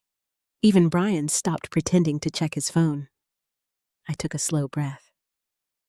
When Robert died, I believed the hardest part of my life was over. I paused. I was wrong. Lauren's face softened. Mom. I gently raised my hand. Please. Let me finish. She nodded. I moved into this house because I loved my family. I wanted to help. I wanted to be close to Evelyn. I never expected anything in return. I looked toward my granddaughter. You've given me more joy than you'll ever know. She smiled uncertainly. Then I turned back toward Lauren. I also believed that my daughter wanted me here. Silence. I believed this house was my home. Lauren looked down. I believed that every meal I cooked, every load of laundry, every school pickup, every sacrifice was done for people who wanted me beside them. Brian shifted uncomfortably. I continued calmly. Then one evening, I accidentally overheard a conversation. Lauren froze. Brian slowly lowered his fork. I met my daughter's eyes. I heard every word. The color drained from her face. Mom, I heard you call me a burden. No one spoke. The room became so quiet that I could hear the grandfather clock ticking in the hallway. Lauren's eyes immediately filled with tears. You weren't supposed to hear that. I know. Brian cleared his throat. Vanessa, I think that conversation has been misunderstood. I looked directly at him. Did I misunderstand the part about moving me into a retirement community? No. The part about finally getting your own life back? No. The part about selling the house afterward? His expression changed. That wasn't, I interrupted softly. I also saw the market analysis, the Florida property notes, the timeline. Lauren stared at Brian. You left those out. He didn't answer. I continued. And then, you asked me to sign financial power of attorney. Brian leaned forward. That was only to help you. Before I could respond, Daniel calmly opened his briefcase. I reviewed those documents. They granted immediate financial authority. Brian looked at him sharply. They were perfectly legal. Daniel nodded. I never said they weren't. I said they transferred significant control. Lauren turned toward Brian. You told me they were standard. They are. No. Daniel's voice remained calm. They're considerably broader than standard planning documents. Brian fell silent. For the first time since I'd known him, he genuinely seemed unsure what to say next. I reached into my purse. Slowly, I placed Robert's handwritten letter on the table. This is the last letter your father wrote to me. Lauren looked at it as though seeing a ghost. He left it with Daniel. He knew someday I might need it. Daniel carefully removed another folder. There is something else. He slid several legal documents across the table. Lauren frowned. What are these? The Webb Family Trust. Brian's eyes narrowed. I've never seen that. No. Daniel replied evenly. You weren't supposed to. Lauren began reading. After only a few paragraphs, she looked confused, then shocked, then pale. What? What is this clause? Daniel answered. Robert included a protective provision. If anyone attempted to pressure Vanessa into surrendering financial control property rights or housing against her wishes, their inheritance could legally be revoked. Brian's head snapped upward. What? It's fully enforceable. Lauren stared at the document. Dad? Did this? Daniel nodded. Personally. He insisted. Tears rolled freely down Lauren's cheeks now. I never knew. You weren't meant to. I quietly spoke again. Your father trusted me. He also wanted to protect me. Brian finally found his voice. This is ridiculous. We weren't trying to steal anything. Daniel calmly replied, I haven't accused anyone of theft. But intentions matter. I looked toward Brian. Tell me honestly, if I had signed those papers, would you still have wanted to sell this house? He didn't answer. Brian? Nothing. His silence answered more clearly than words ever could. Lauren slowly turned toward him. You told me Mom would still control everything. He looked away. It would have been easier. Easier? She stared at him. You said it was only in case she got sick. Brian rubbed his forehead. I was trying to solve our financial problems. By using my mother? His silence returned. Lauren suddenly looked at me, then back at him, then at the trust. Everything she'd believed over the past several months seemed to collapse at once. I can't believe this. Her voice cracked. I can't believe I let this happen. I looked at my daughter with tears in my own eyes. Lauren, the most painful part wasn't the paperwork. It wasn't Florida. It wasn't even the retirement community. She looked at me helplessly. It was hearing my own daughter believe I no longer belonged in her life. She covered her face with both hands. I'm so sorry. I know sorry isn't enough. No, it isn't. The words hurt both of us. Daniel quietly gathered his papers. I believe my work here is finished. He stood. Before leaving, he placed one hand gently on my shoulder. Robert would be proud of you. Then he walked out. The front door closed softly behind him. No one moved. No one spoke. Finally, I stood. I've made a decision. Every eye turned toward me. I won't be signing anything. I won't be transferring control of my finances. And I paused. I'll be making new arrangements for my future. Lauren looked terrified. What does that mean? It means, for the first time in a very long time, I'm going to choose what's best for me. Brian closed his eyes. He finally understood. The quiet woman he believed would always say yes had disappeared forever. The morning after our dinner felt strangely peaceful. Not because anything had been resolved. Quite the opposite. The truth had finally been spoken aloud, and sometimes the quiet that follows honesty is calmer than the silence built on pretending. I was sitting on the back porch with a cup of coffee when I heard the sliding door open. Soft footsteps crossed the wooden deck. I already knew who it was before she spoke. Grandma? I looked up.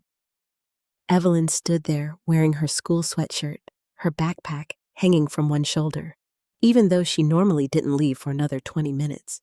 Her eyes were red. She had been crying. I immediately set my mug down. Sweetheart. What happened? Instead of answering, she walked straight toward me and wrapped both arms around my shoulders. She held on much tighter than usual. I'm sorry. The words came out in a whisper. I gently rubbed her back. What are you apologizing for? She pulled away just enough for me to see her face. For everything. I frowned. You haven't done anything wrong. She lowered her eyes. I heard what happened last night. I wasn't trying to listen. I came downstairs to get water. I heard you say Mom called you a burden. Her voice broke on the last word. I froze. I didn't know what to do. My heart ached. She was only 16. She should have been worrying about exams and friendships, not carrying the weight of broken adults. I reached for her hand. You don't need to apologize for something you didn't do. She shook her head. You don't understand. There are things I should have told you. I became very still. What things? She hesitated for several seconds. Then she quietly sat beside me on the porch swing. I've heard Mom and Dad talking about you for months. Months. The word landed heavily inside me. What did you hear? Not everything, but enough. She twisted the strap of her backpack nervously. Sometimes Dad would say things like, "Once Grandma signs everything." Her voice trailed off. I never knew what he meant. My stomach tightened. What else? Mom would tell him not to push too hard. But she looked ashamed. She never told him to stop. I closed my eyes briefly. Hearing it from Daniel had been painful. Hearing it from my granddaughter somehow hurt even more. Evelyn continued. One night, I asked Mom if we were moving. What did she say? She told me not to worry because everything would work out. But then, she swallowed hard. I heard Dad say we'd have plenty of money after selling the house. I remained silent. There was something else. Her voice had become so quiet I could barely hear it.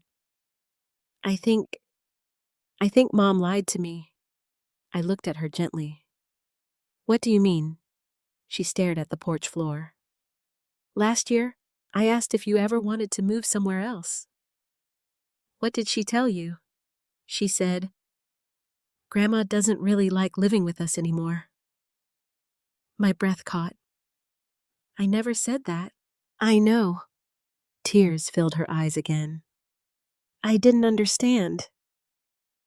I thought maybe I was bothering you. Oh, sweetheart. I wrapped my arms around her. You have never been a burden. Never. She cried quietly against my shoulder. I was scared. I thought maybe everyone leaves eventually. Those words broke something inside me. How long had she been carrying that fear? After several minutes, she wiped her face with the sleeve of her sweatshirt. There's one more thing. I waited. The day Dad left those papers on the kitchen table, I saw them first. My heart skipped. You did? She nodded. I didn't understand everything. But I remember one sentence. What sentence? She closed her eyes, trying to remember. After Vanessa relocates. Exactly the same words I had seen. I asked Dad what that meant. What did he say? He laughed. He said, Grandma will be happier somewhere with people her own age. She looked directly into my eyes. I knew he wasn't telling me the truth. How? Because. She smiled sadly. You're happiest when we're together. I couldn't stop the tears anymore. Of everyone in that house, the youngest person had understood me the best. We sat quietly until she finally whispered, I don't want you to leave. I gently brushed a tear from her cheek. I don't want to leave you either. But sometimes, people have to make difficult decisions to protect themselves. She nodded slowly. I know. I just wish adults didn't make everything so complicated. I laughed softly through my tears. So do I. Just then, the front door opened. Lauren stepped outside, holding her car keys. There you are. She looked at Evelyn. We need to leave.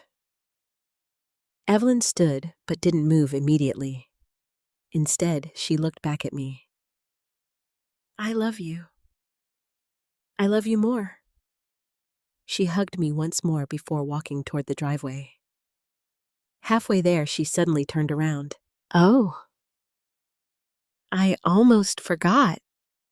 She hurried back. Grandma! I found this under the couch yesterday. She handed me a folded sheet of paper. I think it belongs to you. Without waiting for an answer, she ran toward Lauren's car. I looked down. It wasn't mine. It was one page from Brian's folder. Apparently, it had slipped beneath the sofa without anyone noticing. Across the top, typed neatly in bold letters, were the words, Projected Household Budget After Relocation. I slowly unfolded the page. My eyes moved down the columns. Estimated proceeds from house sale, moving expenses, Florida property costs, investment projections. Then, near the bottom, one line made my blood run cold. Expected contribution from Vanessa's liquid assets. Contribution. They had already included my money in their future budget. Not hoped for it. Expected it. I stared at the page for a long moment. Then I carefully folded it again. This single piece of paper confirmed everything. The retirement community, the power of attorney, the Florida plans. None of it had been accidental. It had all been part of one carefully constructed financial strategy. For the first time, anger replaced sadness. Not rage, not hatred, just quiet certainty. They hadn't simply failed me as family. They had been planning around resources they believed would eventually become theirs. That afternoon, I drove to Daniel's office without calling ahead. When he saw the paper, he frowned immediately. Where did you get this? Evelyn found it. He read every line carefully. Finally, he placed it on his desk. This changes things. How? It demonstrates intent. He looked up. They weren't merely discussing possibilities. They were making financial projections based on assets they didn't control. I nodded. I thought so. Daniel removed another folder. I believe it's time we update your estate plan.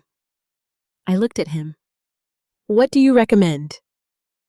He didn't answer immediately. Instead, he asked one simple question. Vanessa, if something happened to you tomorrow, who do you genuinely want to protect? I didn't need to think. Evelyn. The answer came instantly, without hesitation, without doubt. Daniel smiled softly. I suspected you'd say that. For the first time in many weeks, hope quietly entered the room. Not hope that my relationship with Lauren would magically heal overnight, but hope that I still had the power to shape my own future, and perhaps to make sure that one person in this family who had loved me without conditions would never pay the price for choices she had never made. The next few days felt like living inside a house where every wall had shifted just slightly out of place. Nothing was visibly broken. Nothing had collapsed, but everything felt unstable. Lauren avoided long conversations. Brian became unusually polite again, too polite. Evelyn stayed closer to me than ever, and I began quietly putting my plans into motion. It started with a simple request. Lauren, do you have a minute? She looked up from her laptop at the kitchen table. Of course. I sat across from her. I've been thinking about what happened the other night. Her shoulders immediately tensed. Mom, I gently raised my hand. I'm not here to argue. I'm here to understand. She nodded slowly. Okay. I took a deep breath. When did you start feeling like I was a burden? The question landed heavily between us. She looked down at her hands.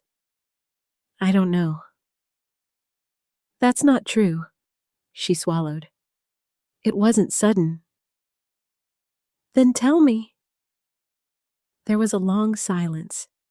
Finally, she whispered, It started last year. I waited. When Brian's business slowed down, she looked up, her eyes filled with shame. I was working more. He was stressed all the time. We started arguing about money. I nodded. And her voice broke. He kept saying we needed to think about the future. That we couldn't keep supporting everyone forever. Supporting everyone. The word stung. Lauren, I've been helping this household financially for years. She flinched. I know. But that's not how it felt. Then how did it feel? She struggled to find the words. It felt like everything revolved around taking care of you. I stared at her. Taking care of me? She shook her head quickly. That's not what I mean. I mean, you needed rides sometimes. You had doctor's appointments. You needed space in the house. I needed space. The disbelief slipped into my voice before I could stop it. She closed her eyes. I know how it sounds. Then explain it to me. She exhaled slowly. I felt like I couldn't make decisions without thinking about how it would affect you. For a moment, I said nothing. Then I quietly asked, Isn't that what family does? She didn't answer. Instead, she whispered, I felt trapped. The word hit harder than anything she'd said so far. Trapped. I leaned back in my chair. I gave up my home to move here. I gave up my independence. I gave up my routines. I did that because you asked me to. Tears rolled down her cheeks. I know. Do you? She nodded. She hesitated. I didn't realize how much things had changed. Changed for who? For me. She finally met my eyes. I stopped seeing you as my mother. I felt my chest tighten. Then what did you see me as? She whispered the answer. Someone who depended on me. I almost laughed, not because it was funny, because it was so completely backward. I depended on you. She nodded weakly. I thought you did. I shook my head slowly. Lauren, I never depended on you. I chose to be here. There's a difference. She stared at me confused. I don't understand. I know. That's part of the problem. We sat in silence for several seconds. Then she whispered, Brian said it was normal. Of course he did. What exactly did he say? That this is what happens when parents get older. That eventually children have to take over. And that... She hesitated. And that sometimes you have to make difficult decisions for their own good. I nodded slowly. And you believed him. I didn't know what else to believe. Her voice cracked again. I thought I was being responsible. Responsible. That word again. So many decisions in life are justified with that word. Even the wrong ones. I leaned forward slightly. Lauren, did you ever ask me what I wanted? She looked down. No. Did you ever ask me how I felt living here? No. Did you ever ask me if I felt like a burden? Her silence answered for her. I sat back. Then this wasn't about responsibility. It was about assumption. She wiped her tears. I didn't mean to hurt you. I believe you. That was the truth. She hadn't intended to hurt me. She had simply stopped seeing me clearly. And sometimes, that kind of blindness causes the deepest wounds. At that moment, Brian walked into the kitchen. He immediately sensed the tension. Everything okay? Lauren quickly wiped her face. We're just talking. He looked at me. About what? About the truth. He stiffened slightly. What truth? I held his gaze. The one you built your plans around. His expression hardened. I wasn't building plans. You were making smart financial decisions. For your family. And I'm not part of that family. He didn't answer.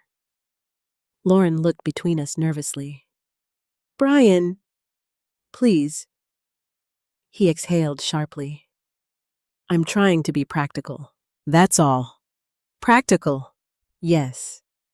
You have assets. We have responsibilities. It made sense to organize things. Organize things? By putting my finances under your control. His jaw tightened. I never said control.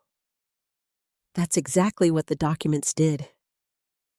They were legal. Legal doesn't mean right. For the first time, his patience cracked. You don't understand how hard things have been. I met his anger calmly. I understand perfectly. You saw an opportunity. His eyes flashed. That's not fair.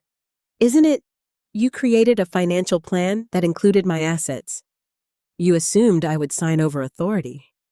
You planned to sell this house. And you planned to move to Florida. Each statement landed like a hammer. Lauren looked at him in shock. You told me we weren't sure about selling yet. He didn't respond. Brian? Still nothing. I spoke again quietly this time. You didn't just miscalculate financially. You miscalculated me. That seemed to catch him off guard. What does that mean? It means... I stood slowly. You believed I would choose comfort over dignity. You believed I would accept whatever future you designed for me. And you believed I wouldn't fight back. The word hung in the air. Fight. Lauren shook her head. I don't want to fight. Neither do I. I softened my voice. But I won't surrender my life to avoid conflict. She looked at me helplessly. What happens now? I took a deep breath. Now came the part I had been preparing for. Now. I make my own decisions.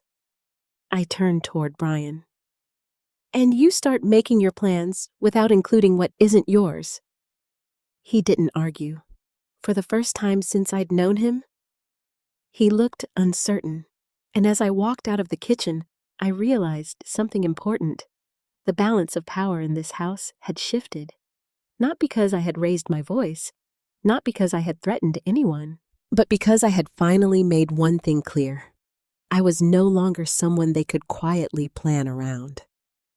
I didn't tell Lauren or Brian about my next decision. Not because I wanted to punish them, but because for the first time in a long time, I wanted to do something without explaining myself first. Something that belonged entirely to me. It began with a drive. Early Saturday morning, before anyone else woke up, I quietly left the house and headed toward the other side of Columbus. The address Daniel had given me led to a quiet tree-lined neighborhood I had never visited before. As I turned onto the final street, I slowed the car. The houses here were different, smaller, simpler. but somehow warmer. Children rode bicycles along the sidewalk. A couple walked their dog past a row of flowering bushes. A woman watered her front garden while humming softly to herself. No one looked rushed. No one looked stressed. No one looked like they were calculating the value of anything around them. I parked in front of a modest brick building with a sign that read, Willow Grove Independent Living Community. This was not the kind of place Brian had shown me on his laptop. There were no staged photographs, no glossy brochures, no promises of luxury, just a quiet sense of dignity. I stepped out of the car and took a deep breath. For a moment, I simply stood there. Then I walked inside. The lobby smelled faintly of lavender and fresh coffee. A woman at the front desk looked up and smiled. "Good morning." "Good morning. Can I help you?" "I was hoping to learn more about living here." Her smile widened. "Of course. My name is Margaret." She extended her hand. "I'm Vanessa Webb." "Well, Vanessa, welcome." She led me through the building at an unhurried pace. There was a small library filled with worn but well-loved books. A sunroom where several women sat knitting and chatting. A garden out back where raised flower beds bloomed in careful rows. Nothing felt forced. Nothing felt artificial. Everything felt real. As we walked, Margaret spoke casually. "We don't have a lot of rules here. People come and go as they please. Some cook for themselves. Some prefer the shared meals. Everyone finds their own rhythm." I nodded. "That sounds peaceful." "It is." She glanced at me. "Most people who come here aren't looking to be taken care of. They're looking to keep living." The words stayed with me. Not looking to be taken care of. Looking to keep living. We stopped in front of a small apartment. Margaret opened the door. "It's available starting next month." I stepped inside. It wasn't large, but it had sunlight streaming through the windows, a small kitchen, a comfortable living space, a bedroom that felt quiet and private. I walked slowly from room to room. For the first time in years, I imagined a space that belonged entirely to me again.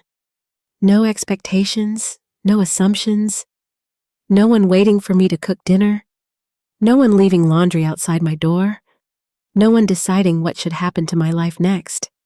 Just peace. Margaret watched me carefully. "You don't have to decide today." "I know. But I think I already have." She smiled gently. "I had a feeling you might say that." 2 weeks later, I signed the lease.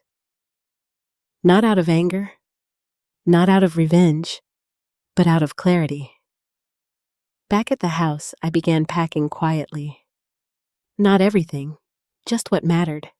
Photographs, Robert's letter, a few books, clothes, the small things that carried meaning.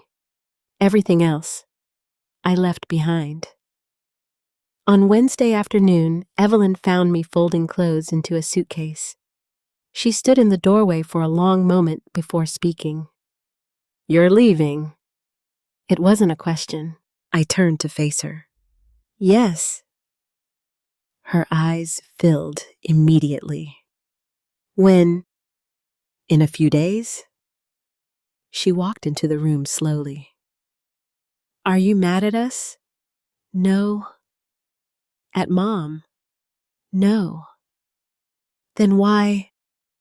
I sat on the edge of the bed. "Because I need to live somewhere I feel respected." She nodded through her tears. "I understand." I reached for her hands. "That doesn't mean I'm leaving you." "You could never leave me." She smiled weakly. "I'm still going to pick you up from school sometimes." "We'll still have our movie nights. And you'll always have a place with me. Always." She hugged me tightly. I'm going to miss you every day. I'm going to miss you too. Later that evening, I told Lauren. She stared at me in disbelief. You're moving out? Yes. But why? You know why. Tears filled her eyes again. I thought we could fix this. So did I. But fixing something requires both people to see the problem clearly. She shook her head. I see it now. I believe you. But seeing it now doesn't erase what already happened. Brian stood silently in the doorway. For once, he didn't interrupt. Lauren stepped closer. Where will you go? I've found a place. What kind of place? One where I can make my own decisions. She swallowed hard. Will we still see you? That depends. On what? On whether we can build something healthier than what we had before. She nodded slowly. I want that. So do I. Brian finally spoke. You're making a mistake. I turned toward him. No. I'm correcting one. He crossed his arms. You're walking away from your family. I'm walking toward my independence. Same thing. No. Not even close. For the first time, he didn't argue, because deep down, he understood. This wasn't a negotiation anymore. This wasn't a discussion. This was a decision. 3 days later, I loaded my car. Not with everything I owned, just with everything I needed. Evelyn stood beside me the entire time. Lauren watched from the porch. Brian stayed inside. When the last box was packed, I turned to Evelyn. You ready to see my new place this weekend? She nodded. I wouldn't miss it. I hugged her tightly one last time. Then I looked at Lauren. I'm not closing the door, but I am setting a boundary. She wiped her tears. I understand. I hoped she did, but understanding takes time. Sometimes more time than we expect. As I drove away, I glanced at the house in my rearview mirror. For years, I had believed that leaving that house would feel like losing everything. Instead, it felt like finding something I hadn't realized I'd lost. Myself. The first night in my new apartment felt unfamiliar. Not lonely. Not empty. Just quiet in a way I hadn't experienced in years. There were no footsteps overhead, no television murmuring in the background, no sense that I needed to be available if someone called my name. For a while, I simply sat by the window, watching the soft glow of the courtyard lights outside Willow Grove. A few residents passed by slowly greeting one another, as if they had known each other for decades. There was something comforting about that. No urgency, no expectations, just presence. Still. When I finally lay down that night, I reached for the empty space beside me out of habit. It had been 5 years since Robert passed, and yet in moments of quiet, I still expected to feel his hand. Grief doesn't disappear. It simply learns to sit beside you instead of inside you. The next morning, I woke early and made my own breakfast. A simple meal. Toast, coffee, strawberries. For the first time in years, I ate without rushing, without thinking about what anyone else needed, without planning the rest of the household's day. Just me. After breakfast, I walked through the garden. Margaret waved from across the courtyard. Settling in? I think I am. She smiled. It takes a few days. But then it starts to feel like yours. That word again. Yours. Ownership. Choice. I hadn't realized how much I missed it. Later that afternoon, there was a knock at my door. When I opened it, Evelyn stood there, her backpack still slung over her shoulder, her hair slightly windblown from the walk. "You came." "I told you I would." She stepped inside and looked around. "It's smaller than our house." I smiled. "It's exactly the right size for me." She walked slowly from room to room, touching the windowsill, running her fingers along the bookshelf. "It feels calm." "That's a good word for it." She turned to me. "Can I sit here for a while?" "You never have to ask." She dropped her backpack and curled up on the small couch. For a few minutes, we said nothing. Then she spoke quietly. "Mom cried last night." My heart tightened. I imagined she did. I've never seen her like that before. I sat beside her. Sometimes people don't understand what they've lost until it changes. She nodded. She kept saying she didn't mean it. I believe her. Then why didn't she stop it? That question didn't have an easy answer. Because sometimes people get used to listening to the wrong voice. "You mean Dad?" I didn't answer directly, but I didn't need to. Evelyn understood. She always did. After a while, she whispered, "He left this morning." "What do you mean, packed a bag?" "Said he needed time." I wasn't surprised. Brian didn't seem like a man who stayed when things became uncomfortable. "Did he say where he was going?" "No." Mom didn't ask. That told me everything I needed to know. Silence can reveal more than arguments ever do. Evelyn looked at me again. "Do you think they'll be okay?" I took a slow breath. "I think your mom has a lot to figure out. And Dad, I don't know." She leaned her head against my shoulder. I hate that everything feels broken. I gently stroked her hair. Sometimes things need to break before they can be rebuilt properly. She sighed. "I just wish it didn't hurt so much." I know. We sat there together until the sun began to set.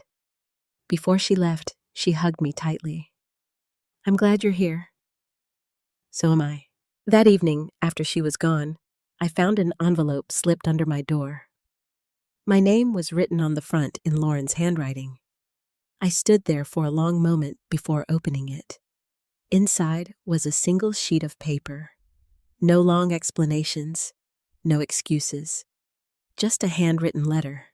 I recognized her handwriting immediately. Softer than it used to be. More careful. As if every word required thought. I sat down and began to read. "Mom, I don't know how to start this. I've rewritten this letter 5 times already, and none of it feels like enough. I keep thinking about the night you said you heard everything. I wish I could take that moment back more than anything in my life. Not because I was caught, but because I never should have thought those things in the first place. You were never a burden. You are the reason I had the life I do. And somewhere along the way, I forgot that. I let stress and fear and someone else's voice become louder than my own. That's not an excuse. It's the truth. And the truth is, I failed you. I failed as your daughter. I failed as a mother because I showed Evelyn something I never wanted her to learn. And I don't know how to fix that yet, but I want to try.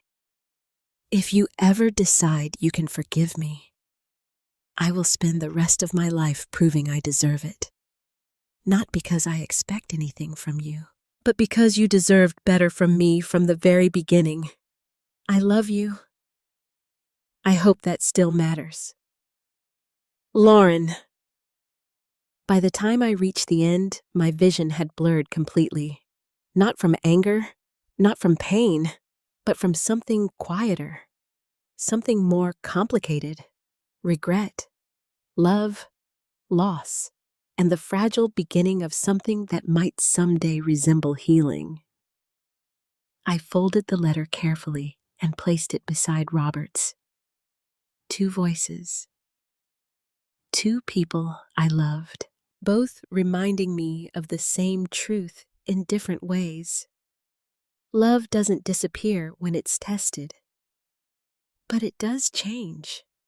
The question is whether it changes into something stronger or something that can never be rebuilt. That night, I didn't have an answer. But for the first time since everything had happened, I believed there might still be one worth finding. It took time, not days, not even weeks, but something closer to months before everything settled into its new shape. Healing rarely happens all at once. It arrives quietly in small moments, often when you aren't paying attention. At Willow Grove, I built a life that belonged entirely to me. I joined a morning walking group that met at 7. 3 women and 1 retired firefighter who insisted on telling the same stories every Tuesday. I started volunteering twice a week at a local literacy program, something that reminded me of the years I had spent in classrooms helping children believe they were capable of more than they imagined. I planted tomatoes in the community garden. They didn't grow perfectly, but neither had anything else in my life, and somehow that made them even more meaningful. Most evenings I sat by the window with a book and a cup of tea, watching the world move at a pace that finally felt right again. For the first time in a long time, I wasn't waiting for someone to need me. I was simply living. Evelyn visited often, sometimes after school, sometimes on weekends.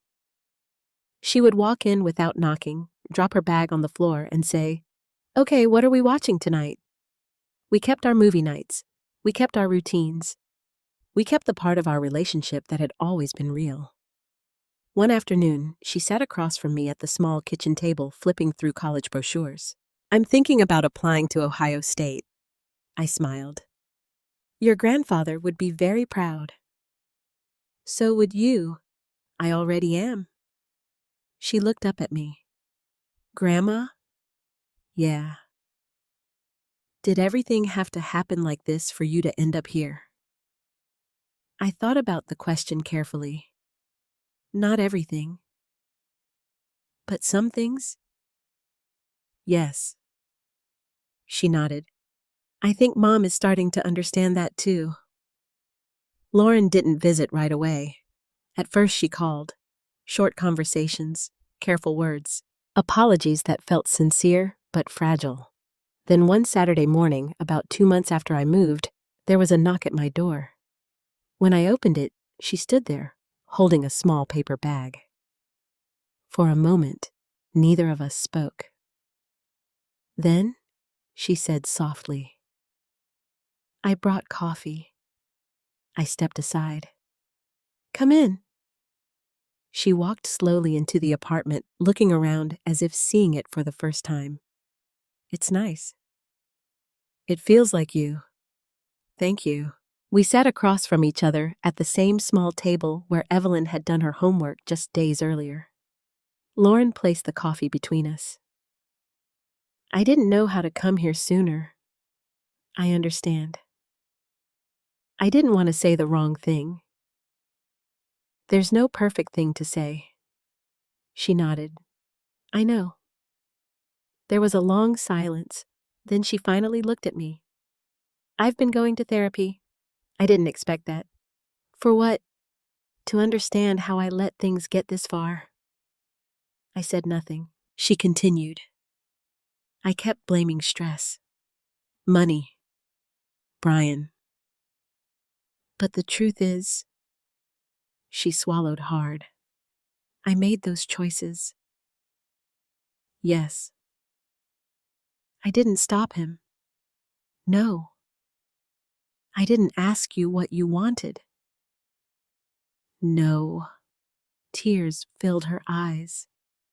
"I became someone I don't recognize anymore." I studied her carefully. This wasn't the same tone she had used before. This wasn't guilt trying to repair consequences. This was someone trying to understand herself. And that mattered. I don't expect you to forgive me.